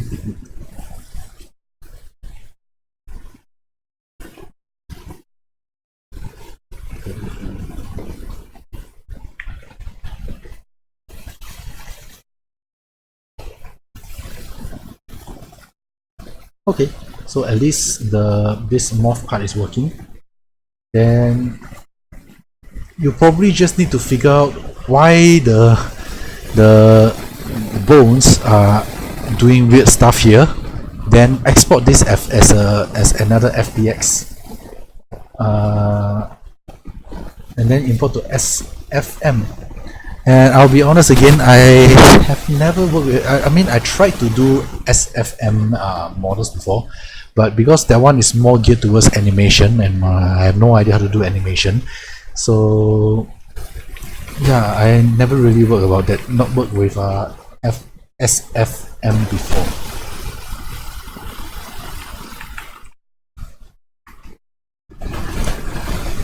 Okay, so that's about the best I can do to help you. Yeah, sorry about that. Okay, so let me go back to what I'm actually doing, which is trying to fit this piece of clothing to the model itself. So roughly fitting the model. And okay, let me keep the pants on as well, because it's actually halfway up. You're supposed to have a gap down here. And okay, so something like that. Cursor.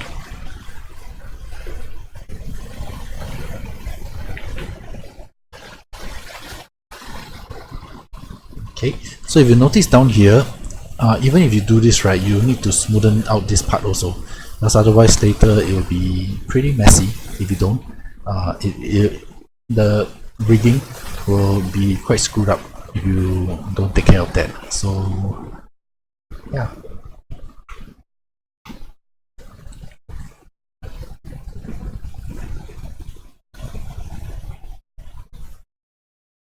And in actual fact, if I'm not wrong, I can also do.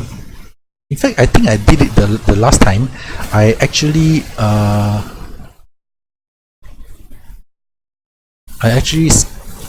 use the shrink wrap on the shirt as well, because it's actually quite tight onto the skin. If you notice, yeah, I think I did that. So if that's the case, then I can just repeat the process here. So I will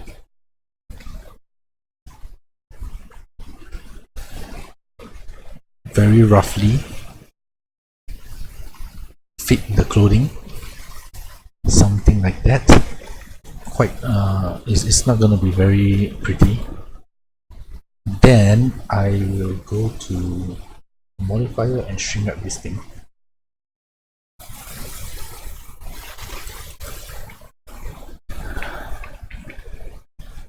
And yeah, so hey bingo. I think I should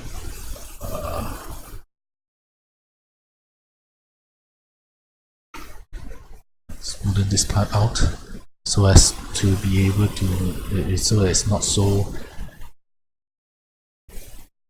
yeah. So this is what happens if if you don't smoothen it out. You'll do weird things like this part here.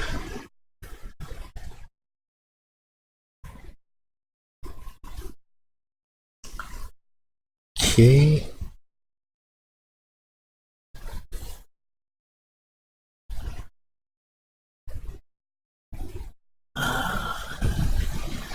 So while making sure, keep an eye on this part down here, the armpits. When you are shrink wrapping shirts, right, is the problematic area is usually the armpits, because that is where a lot of polygons are clustered together. So you want to make sure that they are not doing any weird things. Like for example, in this case just now, down here, the line is going in a weird direction because it's not tightened. It's not tightened onto the Genesis 8 model. Okay, so just make sure that it's where the models are, the polygons are where they are supposed to go, and the textures are not going all over the place. Okay, so let me see if I, like for example here, if you notice, right, down here the line is a straight, more or less a relatively straight line. Okay, and it's quite tight to, because just now I actually did a bit of moving around, so it's actually quite tight to the body already, so it's supposed to be a straight line. Okay, so but if you look down here, right, actually there's a curve or a movement, because if you look down here, the corresponding dots, right, on the shirt is not close enough to the model, to the Genesis 8. So what happens is when you apply the shrink wrap, they actually try to project it over. So when you do so, the textures will actually be a little bit haywire. So all you need to do to fix this, right, is just to move this up closer to the body, and yeah, it straighten out itself. So that's how it goes. Primarily, the reason why you're trying to push all of the polygons as close as possible to the Genesis 8 model, or to your whatever base model that you're working with, is because otherwise the textures will go haywire. Like for example, in this particular case, you notice that the textures here are quite in a really weird position, and that's because there is a gap here. This is the mesh itself, and this is where the new mesh will be. And so there is a gap, and this is the reason why the textures are really weird when you look at it from here. So all you need to do is just to adjust things upwards or all around. In this case, like, you can actually do a size, increase the size a little bit, move it up a little bit, move it forward. Okay, so just make sure that the mesh, the vertices is close to your base mesh, whatever that you're using. Then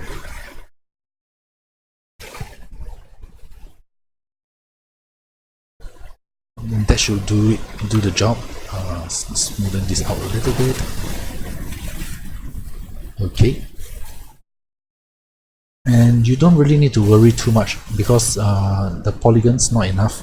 So I actually remember that the polygons for Victoria, Violet, is much higher. And if I'm not wrong, what the person who converted to Blender did is to put in a subdivide. It makes everything looks much smoother. Right, it's not a bad idea, but if you are planning to render this inside Blender, but because I am planning to export this out into Dust 3D, so it is actually easier for me if I just directly subdivide this thing. So subdivide immediately. Yeah, so it's easier for me to do with it like that. Though in actual fact, I can actually put in a shrink wrap modifier. Sorry, subdivision modifier. Okay, move it up. Try my best to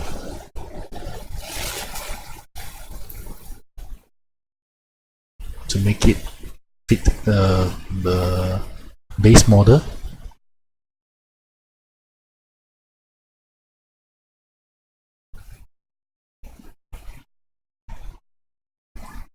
And then I apply this, and it should with shape keys. Oh, shucks.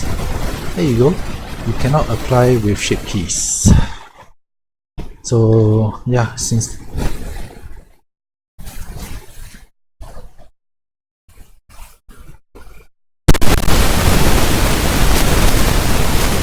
yep, so just do that.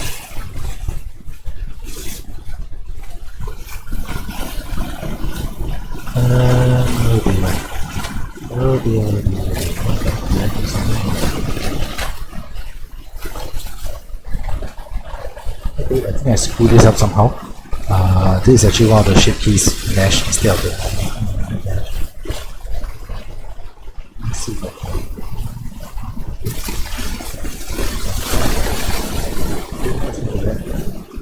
Apply. So now I got a denser mesh. That makes it easier for me to shape to fit this properly. Right? So this will actually be a better way to subdivide it. Maybe I should try this next time. I should use this method for my future project as well.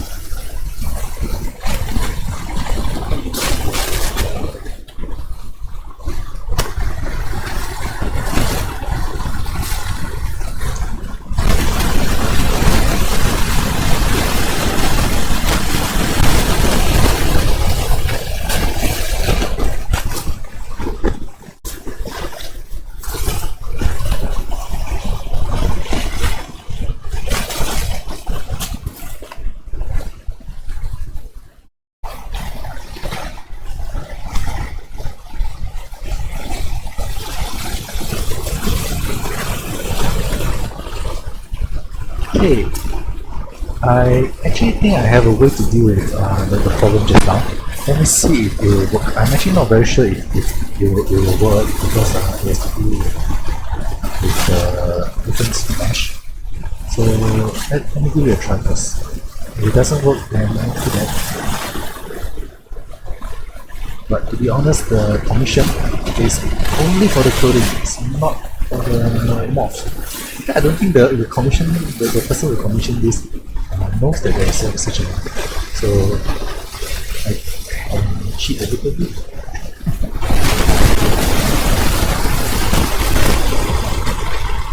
Okay, so let me try it out first.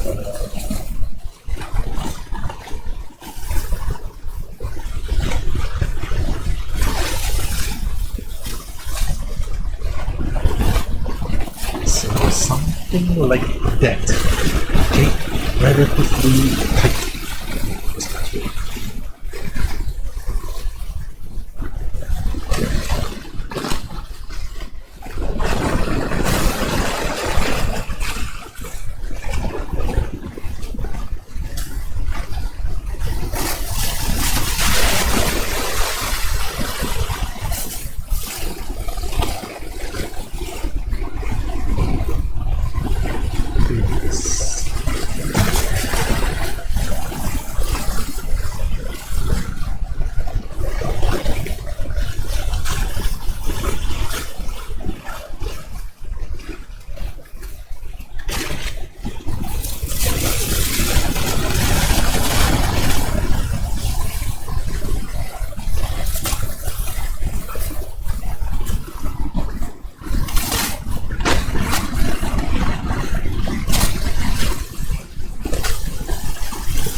In this case, because we don't have any troublesome drawing area kind of situation, it's actually very cool to work. It's not as clean as I wanted it.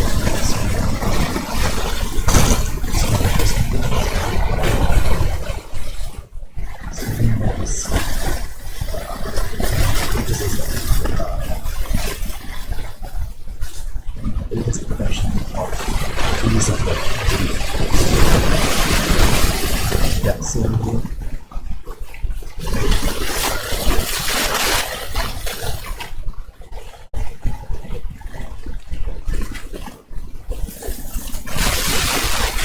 this is the kind of things that you don't want to see. Okay. So,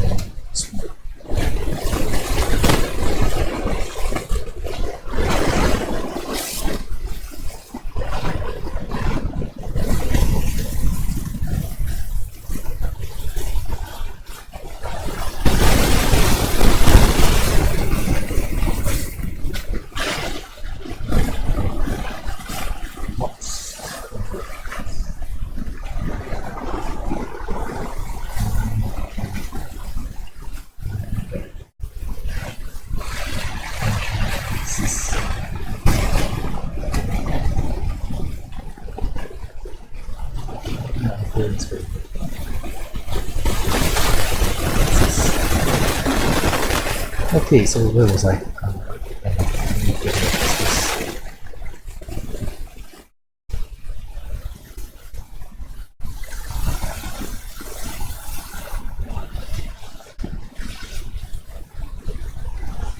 And this is one of the reasons why I don't like trying models, because if your age, right, if you have a age and it's try, let me give an example. So if I triangulate this and then I try to smoothen this part out, no wait, it's not like that. Sorry. If I try to smoothen, maybe say for example this part, this part. Right. So what happens is that it will actually sink in. Like trying to smoothen. So this part here, because there's an extra line, so it will actually not smoothen out as clean as it could be with quartz. It will actually be a slightly more jagged kind of smoothing. So I far prefer having quartz compared to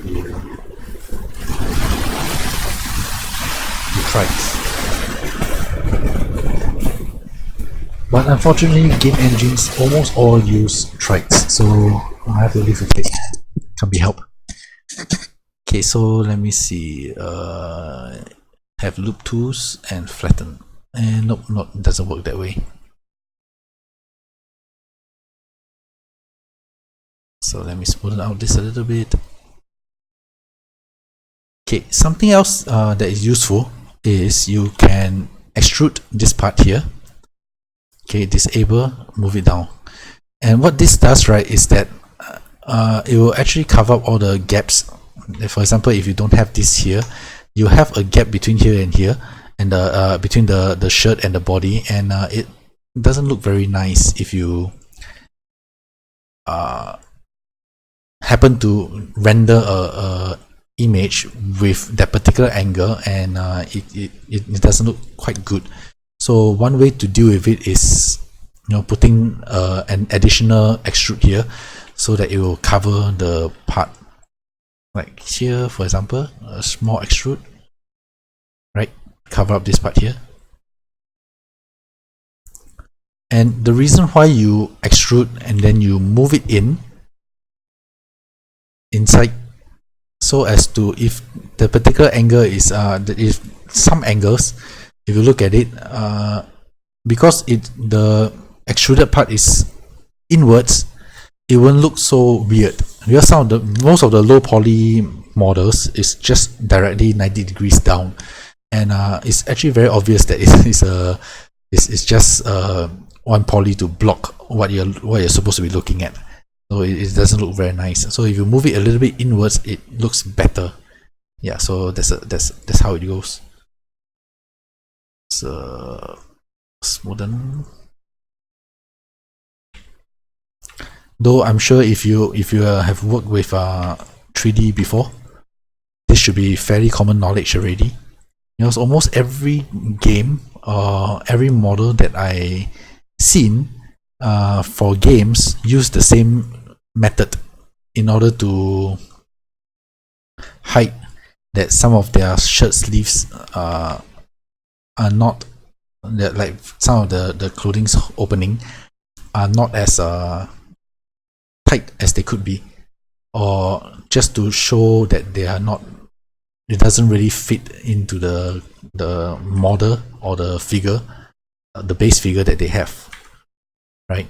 So it's the same situation as just now. Because your shirt, the color is a dark color, so white color, your base model is white color, it will actually be very clear that you have a gap somewhere. Okay, so one way to deal with this kind, right, is you can actually put a line, or is it a line here? Yeah, so it looks that way. Because with a line like that, they will actually move this two polygons is actually split into two. So instead of previously it is is only one solid piece, so that means to say the inner part is actually curving out a little bit. So if you put in a line, it will actually split the models into two and move it up a little bit, so it will actually cover up this part here. If you don't want to do that, you can just do it the old-fashioned way by moving one of the 4 points to cover up this part down here. So no right or wrong answer, it's just how you want to go about it. And under the breast also, if you look down here,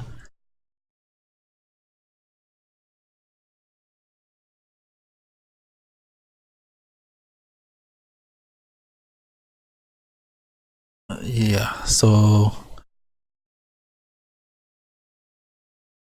in fact most of the things that I'm saying, probably anybody that deal with 3D would have already known.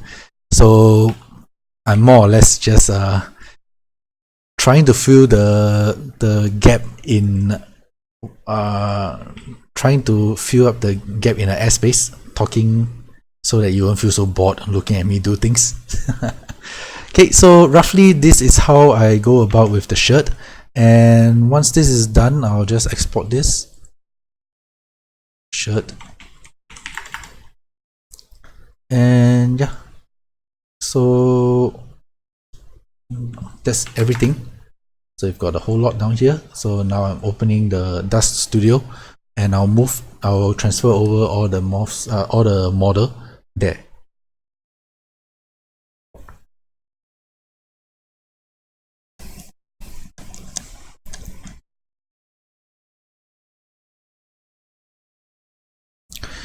Okay, so I actually have I did some presets before already, where it is useful for this kind of cases. I actually did this more for us for Naruto's model, because it's the same case. I actually have to replace the head, because you cannot deform the normal dust model to that extent, to animated anime style extent. I mean, you can do that if you are proficient with ZBrush and things like that. Probably you should be able to do that, because I've seen some really extreme deformation. Unfortunately, I don't have that kind of skill. So the best I can do is to basically replace or cover over the head of the model with another model. So in this case, the head of the model that I, in this case, the head of Gwen. That's also the reason why I want to keep this shape maps, their shape keys, right? So let me export this again, just in case something happened. Head, okay. Then I have a script. I'm sure you've seen that before. I mean, I use it before, but I'm not sure whether I did it on live or not. I cannot remember. It's a export shape keys as object, which is exact opposite of what I'm trying to do earlier in the video. Okay, so the destination is here. These are some of the previous ones that I did. Okay, so I'll just run this script, and what it does, right, is that it will take every shape key and export a obj of that. Okay, and the reason why I have to do this is because of the size problem. Okay, so if I use the shape keys of the previous model, that means to say the shape keys that was done by Scutbutt, these shape keys here, so I can show you what will happen if I do that. It will actually look pretty bad. So okay, this is the model of animated that I actually did. So what I have done with this, right, is that I actually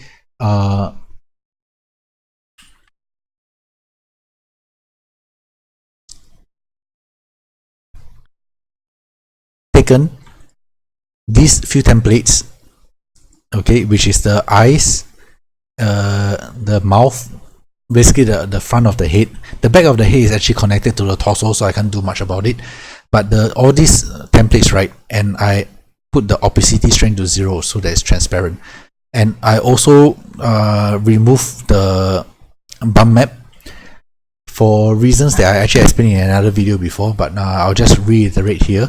Basically, because if these bump maps are actually for more human shaped characters, so if you use the bump maps on anime characters, it'll look very grainy, because the bump maps, because anime characters have smooth skin, right? But if you put in the bump maps, then they'll actually look very grainy instead. It's not so bad in iRay because of the way the render is working, but I generally use reality render, so it looks very bad there. Okay, so that's basically what I did. Because I use reality, so an additional failsafe that I do also is to use a transparent texture. Okay, and where is my, and paste it over. So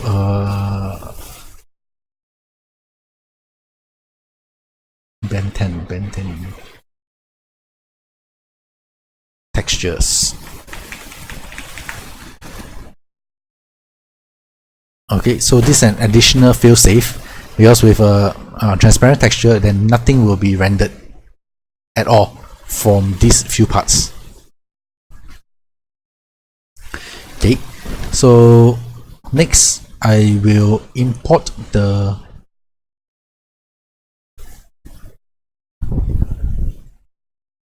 various mesh that I've exported from there, and the head,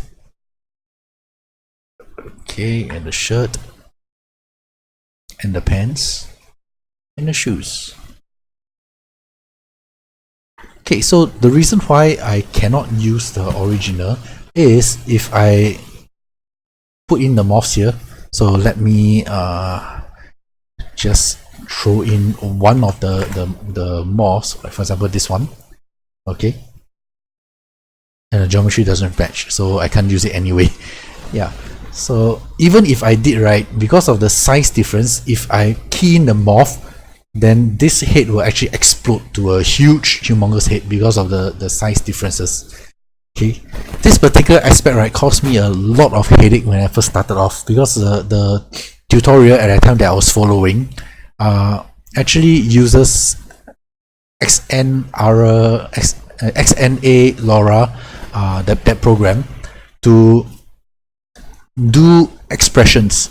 So you're supposed to use the expression, you change the morph in the XNA LoRa program, then you export it out as OBJ and put them as different morphs. But because I do not understand the size difference at that point of time, so every single one of them failed very badly, and I have no idea why. So in my early days, right, I actually tried to do all the expression by hand.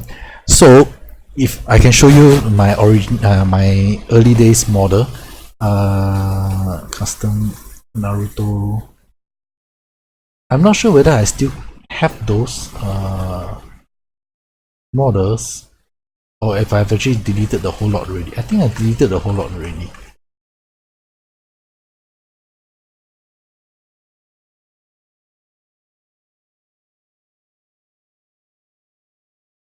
Or is it in my... Let's see.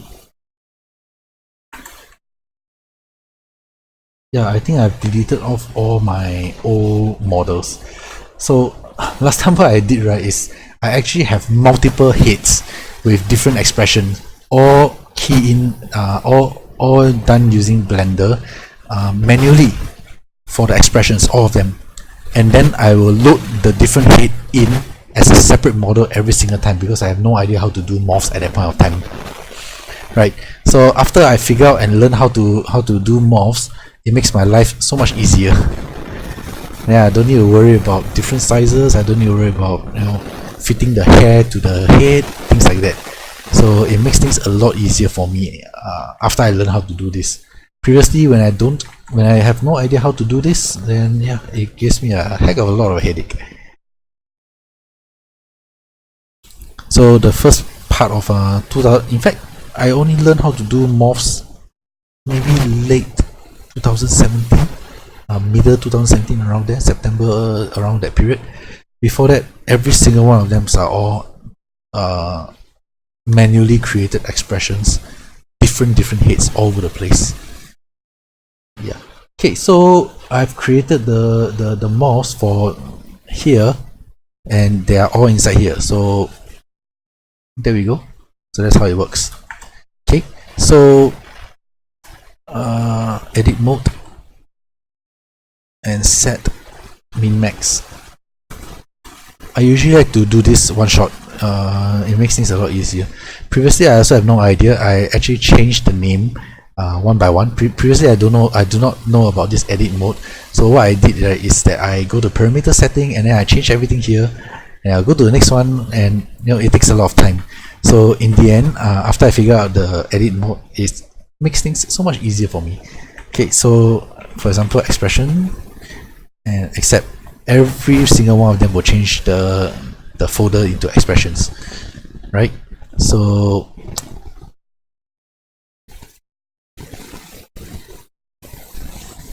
I actually forgotten to rename. Previously I would have renamed all of this depending on whether they are moving eyebrows or eyes. I should have done that.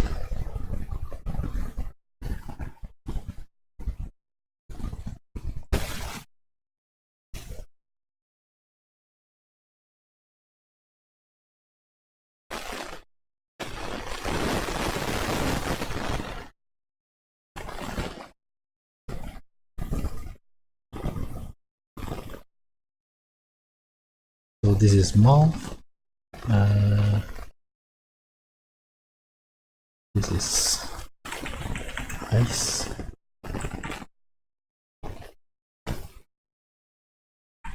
Eyes and mouth.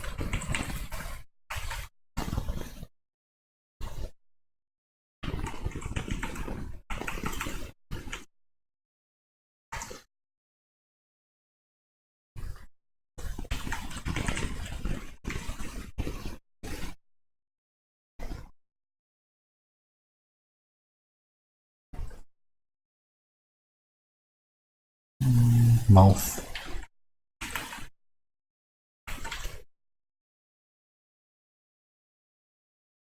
Technically mouth, but it's actually more face. And blink is eyes.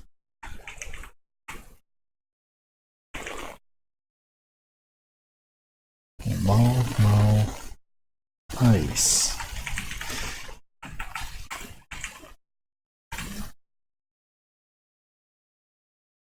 This is mouth. Actually, I don't really need to do this, but for the convenience of the user, it's something that I should do. This is a mouth.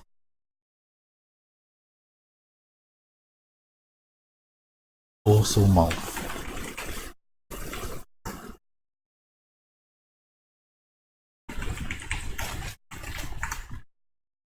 Blink its eyes.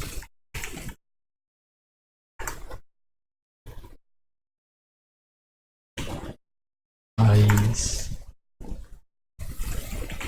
Eyes.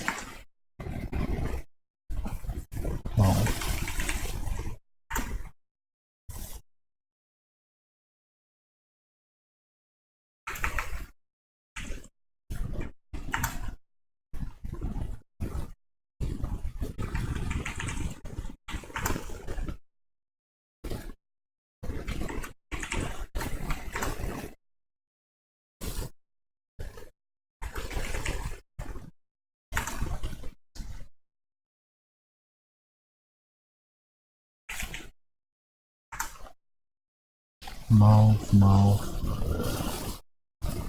What is this supposed to be? A bulge? I think that's the body. So I'll just remove that. And this is eyebrow.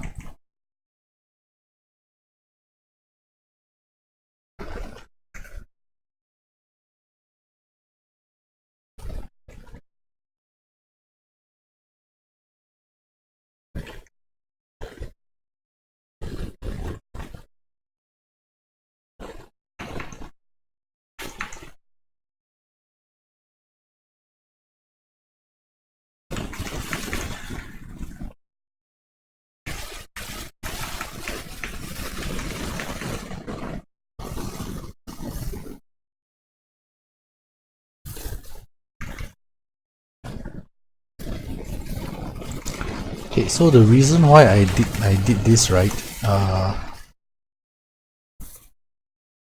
I'll show you in a minute.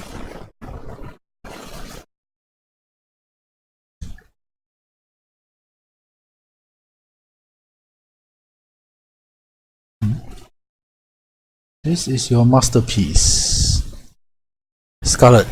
Yeah, I really should do something about Mortal Kombat 11 models as well.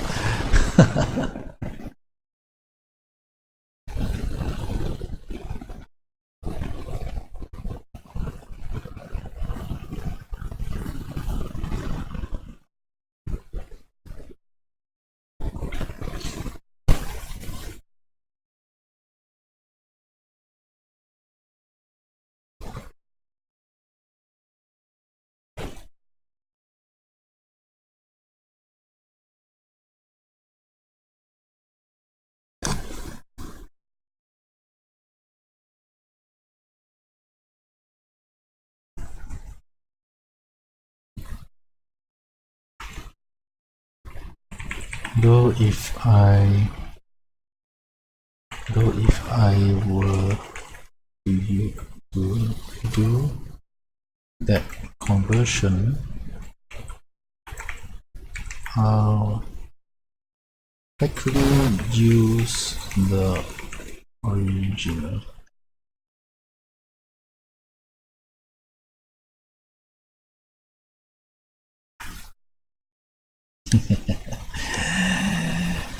Where was I? Okay, so I've just converted this thing over. Okay, and delete selected properties, and I'll do this again. I have no need for the bulge.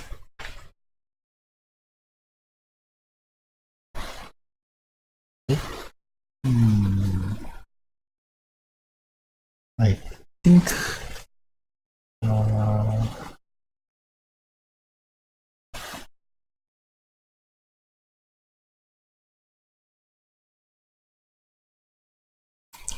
there are some of the old mesh that's inside that is not required. I should take it out. Dust temp, remove. Okay, and export again. Run script, export again. Okay, sorry about that. I forgot to remove the old models, so they are still inside there. So it's quite redundant to have them there because it's double work. Okay, so let me.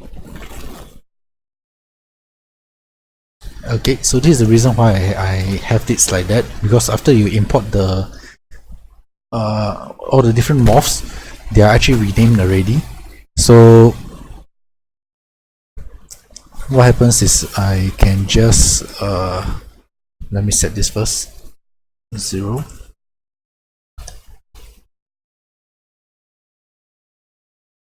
and expressions.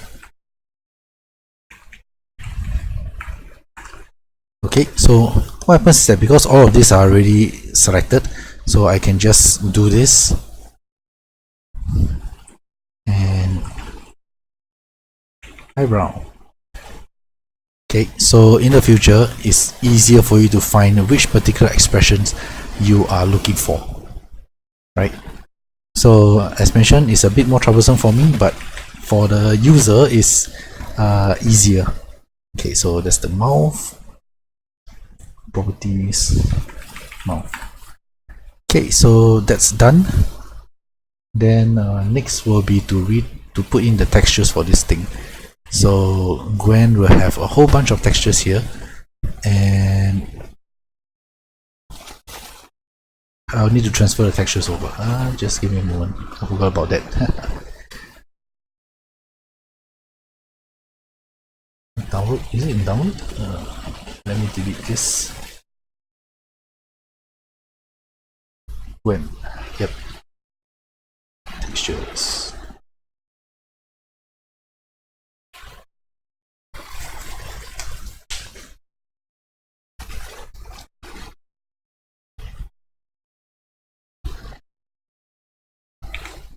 And the eyes, and the pin.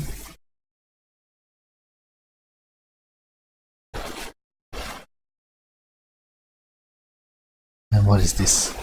The mouth, which is this.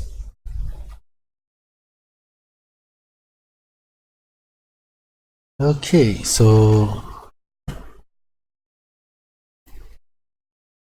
in this case, spectacular map I'll put to 0, because spectacular is basically the shininess, I don't want any shininess for these models, right? Because it's an animated model. Okay, ambience color I'll put to a gray color, value 50. Reason for that is it won't look so white, because if I were to put the ambience color to white color, it's all white. I cannot see where is the mesh supposed to be, right? So for my convenience, I'll put it to a gray color so that I can actually see what is the mesh supposed to look like. But because this color, it doesn't really show much on the render, so I usually just leave it as like that. But if you find that oops, sorry about that. If you find that you prefer something else, then you can change the ambience color to another color of your choice, right? So the head, for the body, for the skin, right, usually I will put it to a gray color. It looks a little bit more skin-like. Okay, next is to put the body color, body texture. So I will edit this in GIMP. Find the largest cluster of pink color. So for example, this pink, and then create this. For this you don't need it to be big, because it's more or less, even if they repeat it, it doesn't matter. So textures, skin. Okay, so if you're trying to be safe for work, then here, skin. So what happens is all the skin, the whole body, will be using the same color. In this particular case, the neck, right, because this model, the texture is different.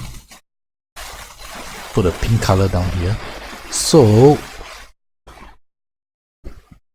I have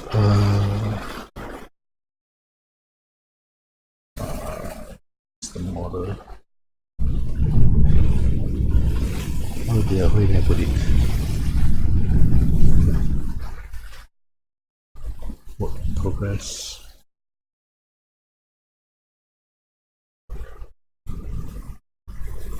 Yeah. So I actually have done this part where it is basically I can change the color of the skin or the chest area anytime I want. Because for this kind of color, right, it is a straight on color, the nipples will be showing, to be honest.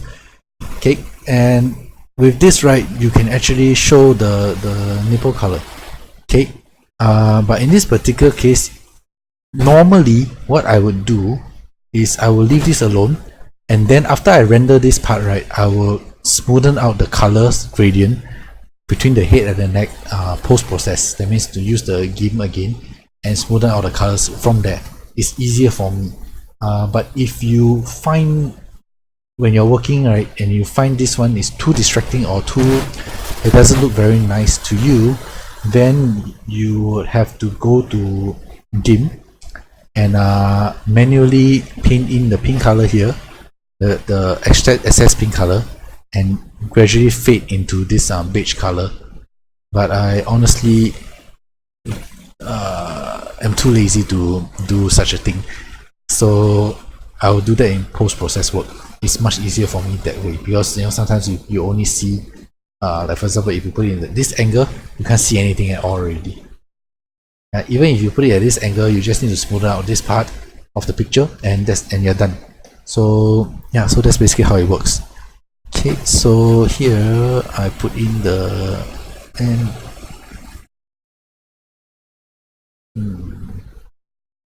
bingo, there we go. So that's the animated character done.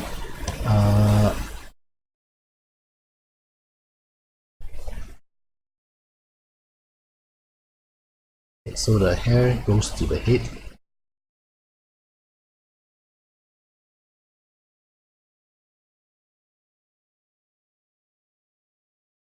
Normally you want to do some kind of a if you need to do some kind of a mesh movement, I might as well just do it.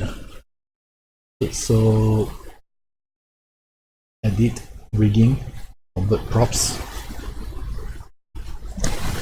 Okay. Okay, so I can do this because this particular mesh is using a custom head instead of adding the hair to the Genesis head. So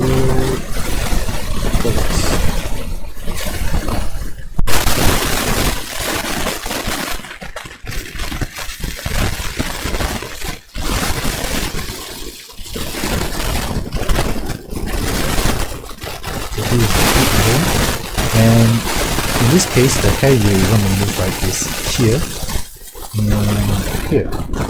This will be a pretty easy one because there isn't really a lot of bones that you do. So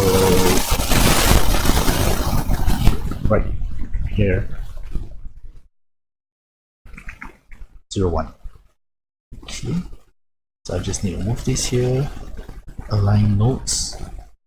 Move it here, something like that.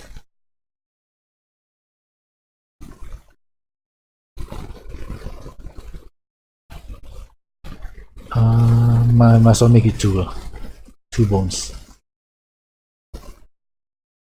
So right here, 0, 2. And there we go.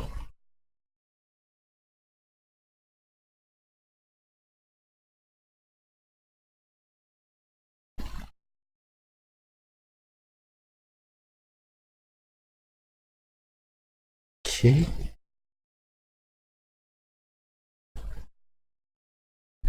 Now I will apply the weights.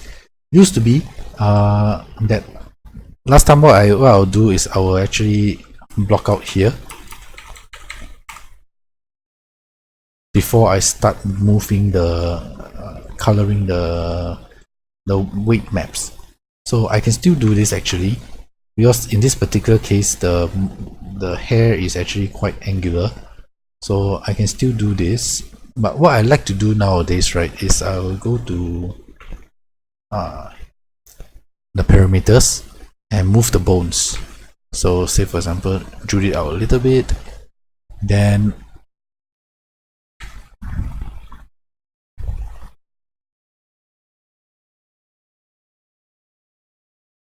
I'll directly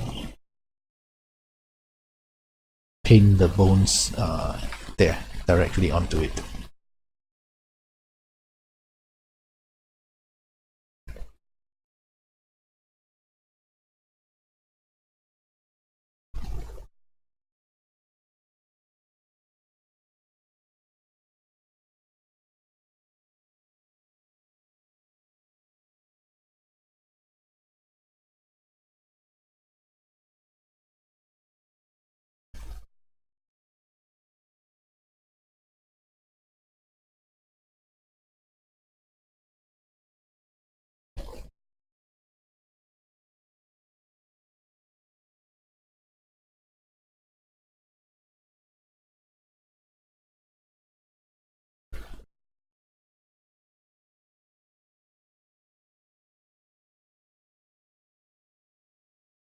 In fact, now that I think about it, I think the other method might actually make it easier in this particular case.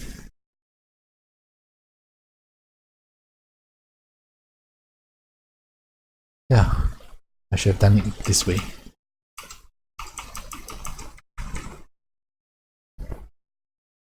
So different methods for different ways to do it.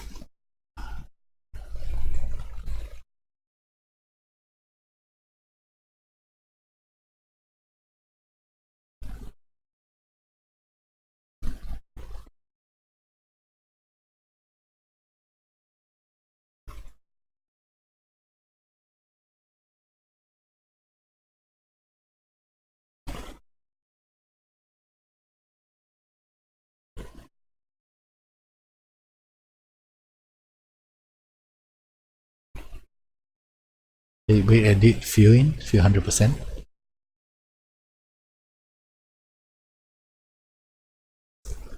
Then smoothen selection.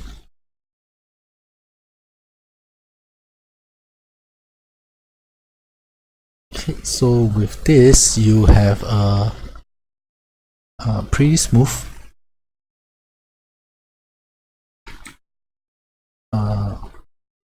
movement. Okay, so whichever part that's not required, just do a little bit of editing here and there.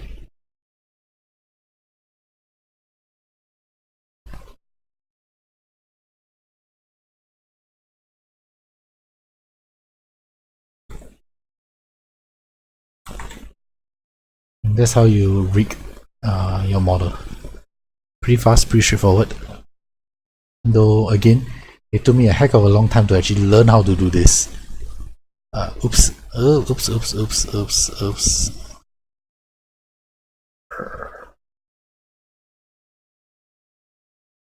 Wait, map.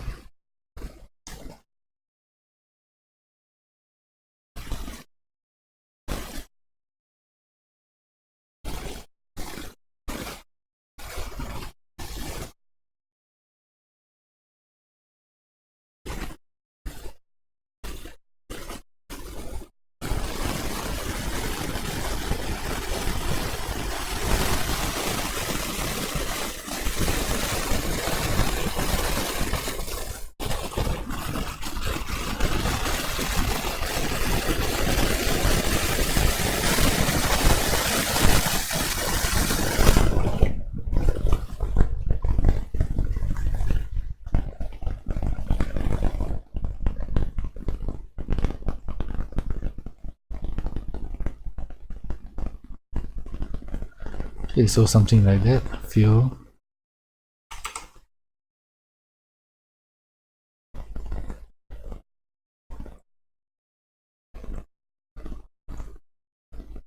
Smoothen. Okay, so with this, we have another part here.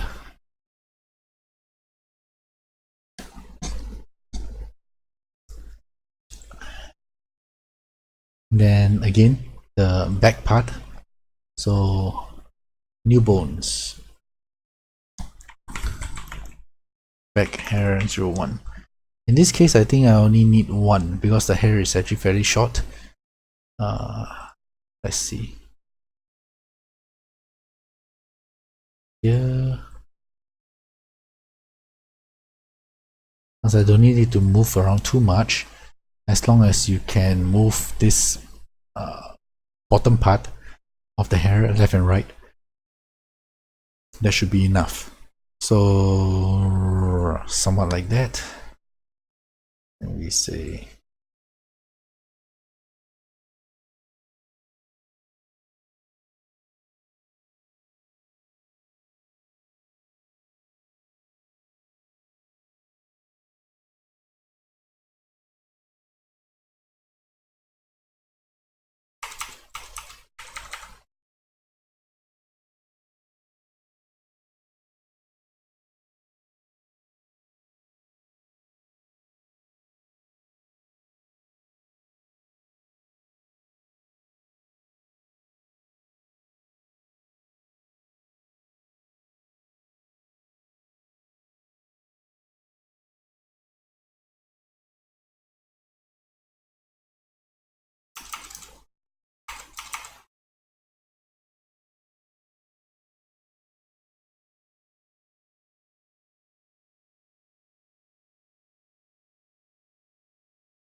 okay, so just a little bit on the of the hair to move around. Good enough for me. And I am actually getting kind of sleepy, so I should wrap this up soon. I've been doing this. This has been going on for the last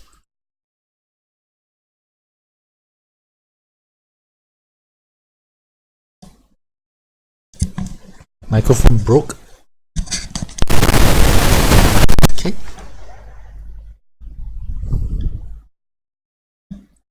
Is this any better? Sorry, I haven't been checking here. Advice on add-on for dust to build anime body.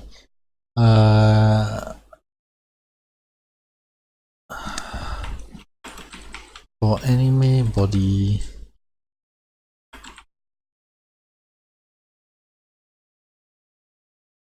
for body, I generally just use the default.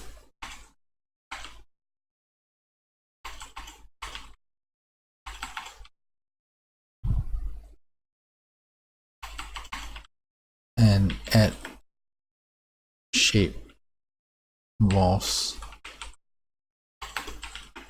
as required.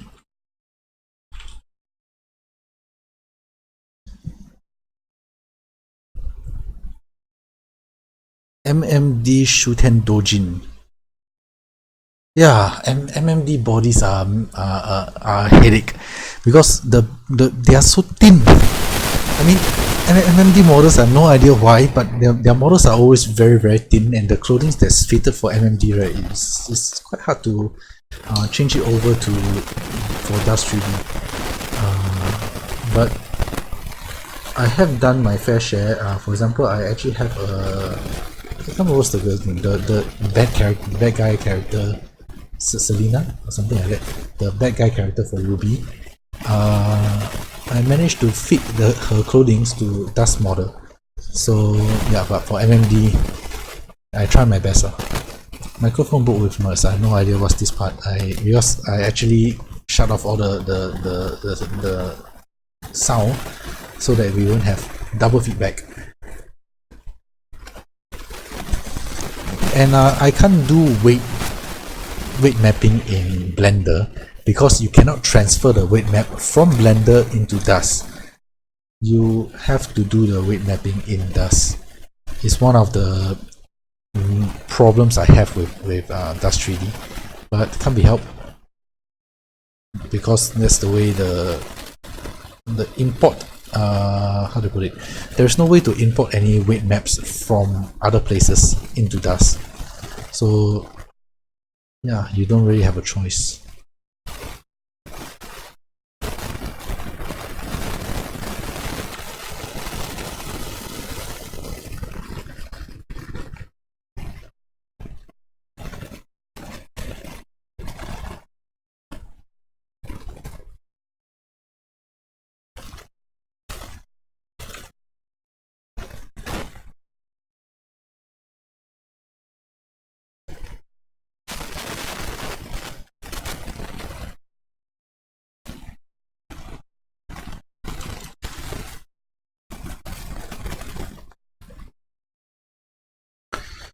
Okay, so that should do it for the hair.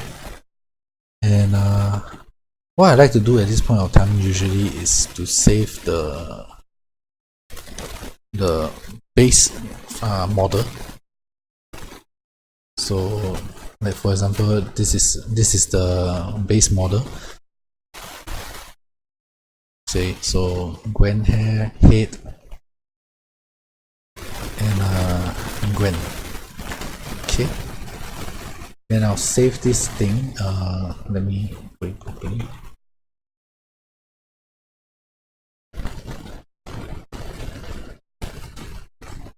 Then I'll save this model as a scene subset,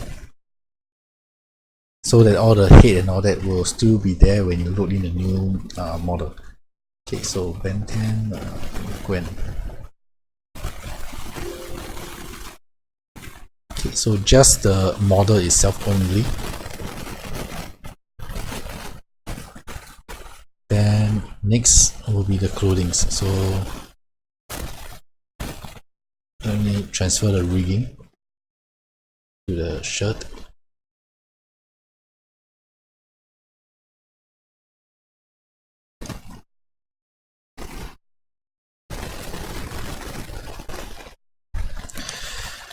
VOD. Yeah, I need some help with that because honestly I have no idea what I'm doing while when I actually configured this in the first place. So microphone. So maybe if you know something, give me some advice, because I have let me see, where is the filters. So I have my noise suppression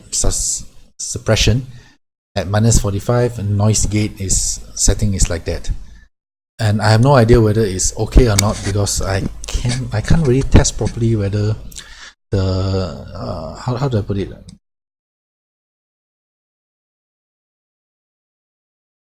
I am not sure how to test it actually, because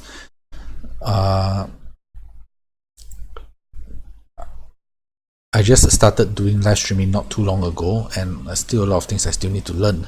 Yeah, so yeah.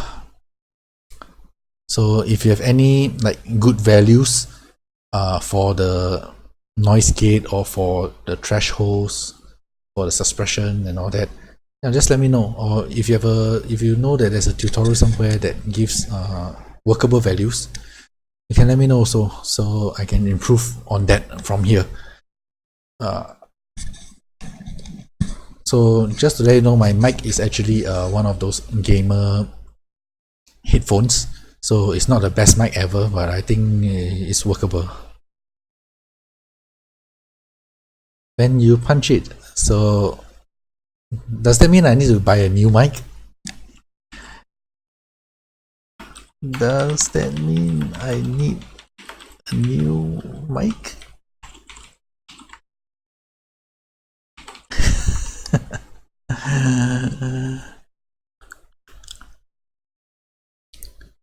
Good mics are expensive.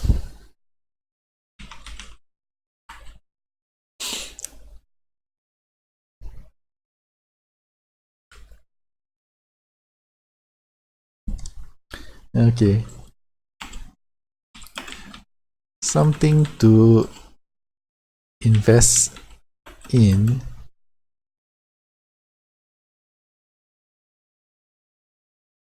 when I get some income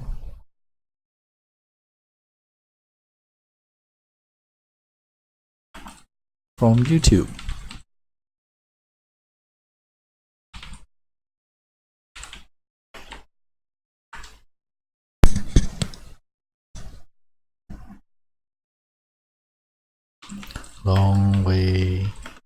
go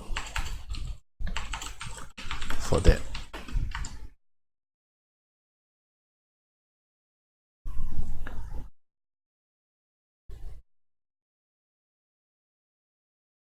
I think I have to rely on viewers to tell me.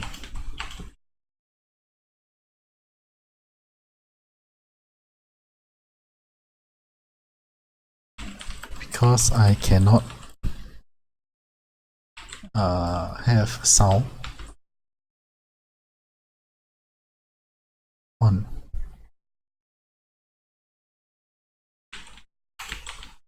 Otherwise we'll have double feedback.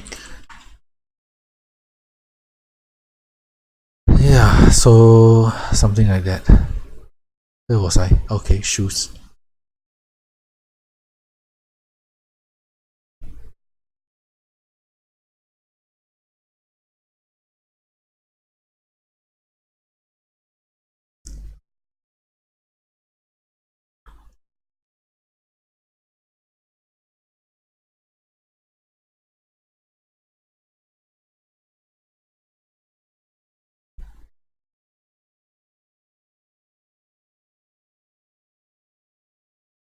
Okay, so clothing's rigging is done. Let me just put in the materials. So shirt and normal map.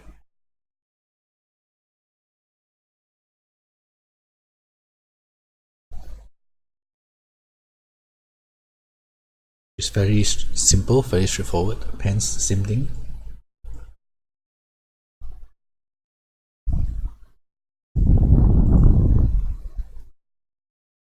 Pants and bum.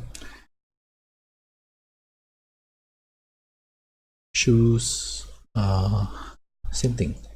So copy the pants because they're using the exact same texture, so you can do that. Okay, so that's how it is. Okay, so next is to save the biggest prop asset for the clothing. So we got clothing and a shirt. Alright, let me just remove this the old shirt models first. Okay, and then we got default.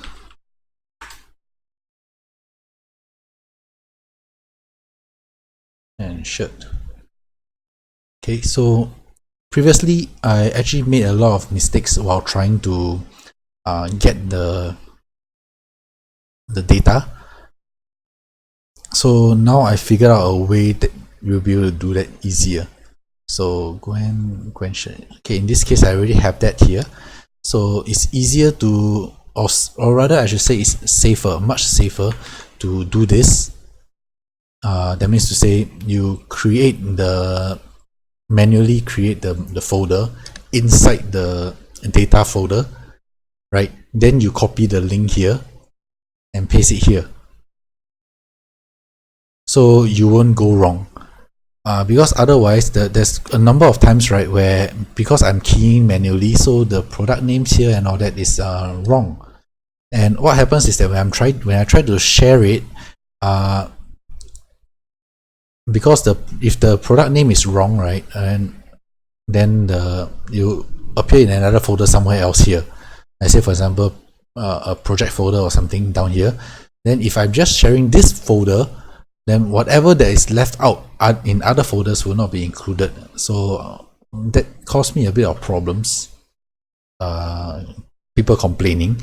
So now I find it much safer to just take a bit of time, manually create the folders and do it this way, so that you won't have when you share the folders next time, you can be sure that all the folders that is required are shared properly.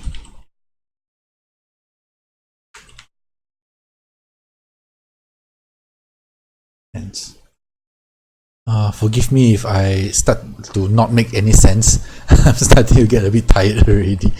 It's almost 4 a.m. So I've been doing what, roughly 3 hours now. Yeah, so but almost done. So shoes, I like to put it at an angle for the picture. So shoes, shucks.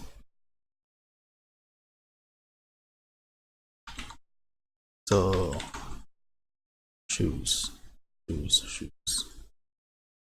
Okay, so next is a wearable preset. So save wearable. So what this does is basically it gives you a set of clothings that you can actually, just a moment, you can actually put on all the clothings in the set at once, instead of having to, like for example in this case, instead of having to individually select the different clothings. I can, if I import this, I can just one shot wear the entire outfit. So it makes things a lot easier. It's a wearable preset. Okay, so that's my Gwen done, more or less. Okay, so I'll just need to post, just need to give her a pose, and then render a promo video, a promo picture, and upload it to Dust. So you should be able to get it a few minutes from now, maybe say half an hour from now. I should be able to put this model up into my DeviantArt account. Okay, so I will end my live stream here. Thank you very much for if you managed to watch up until now. Thank you very much for staying with me until it's what, 3:40. It's 3:40 here, 3:43 a.m. Yeah, so thanks a lot. So I will end the live stream here. Hope to see you next time when I put up the next live stream, whenever that happens. Thanks for watching to the end.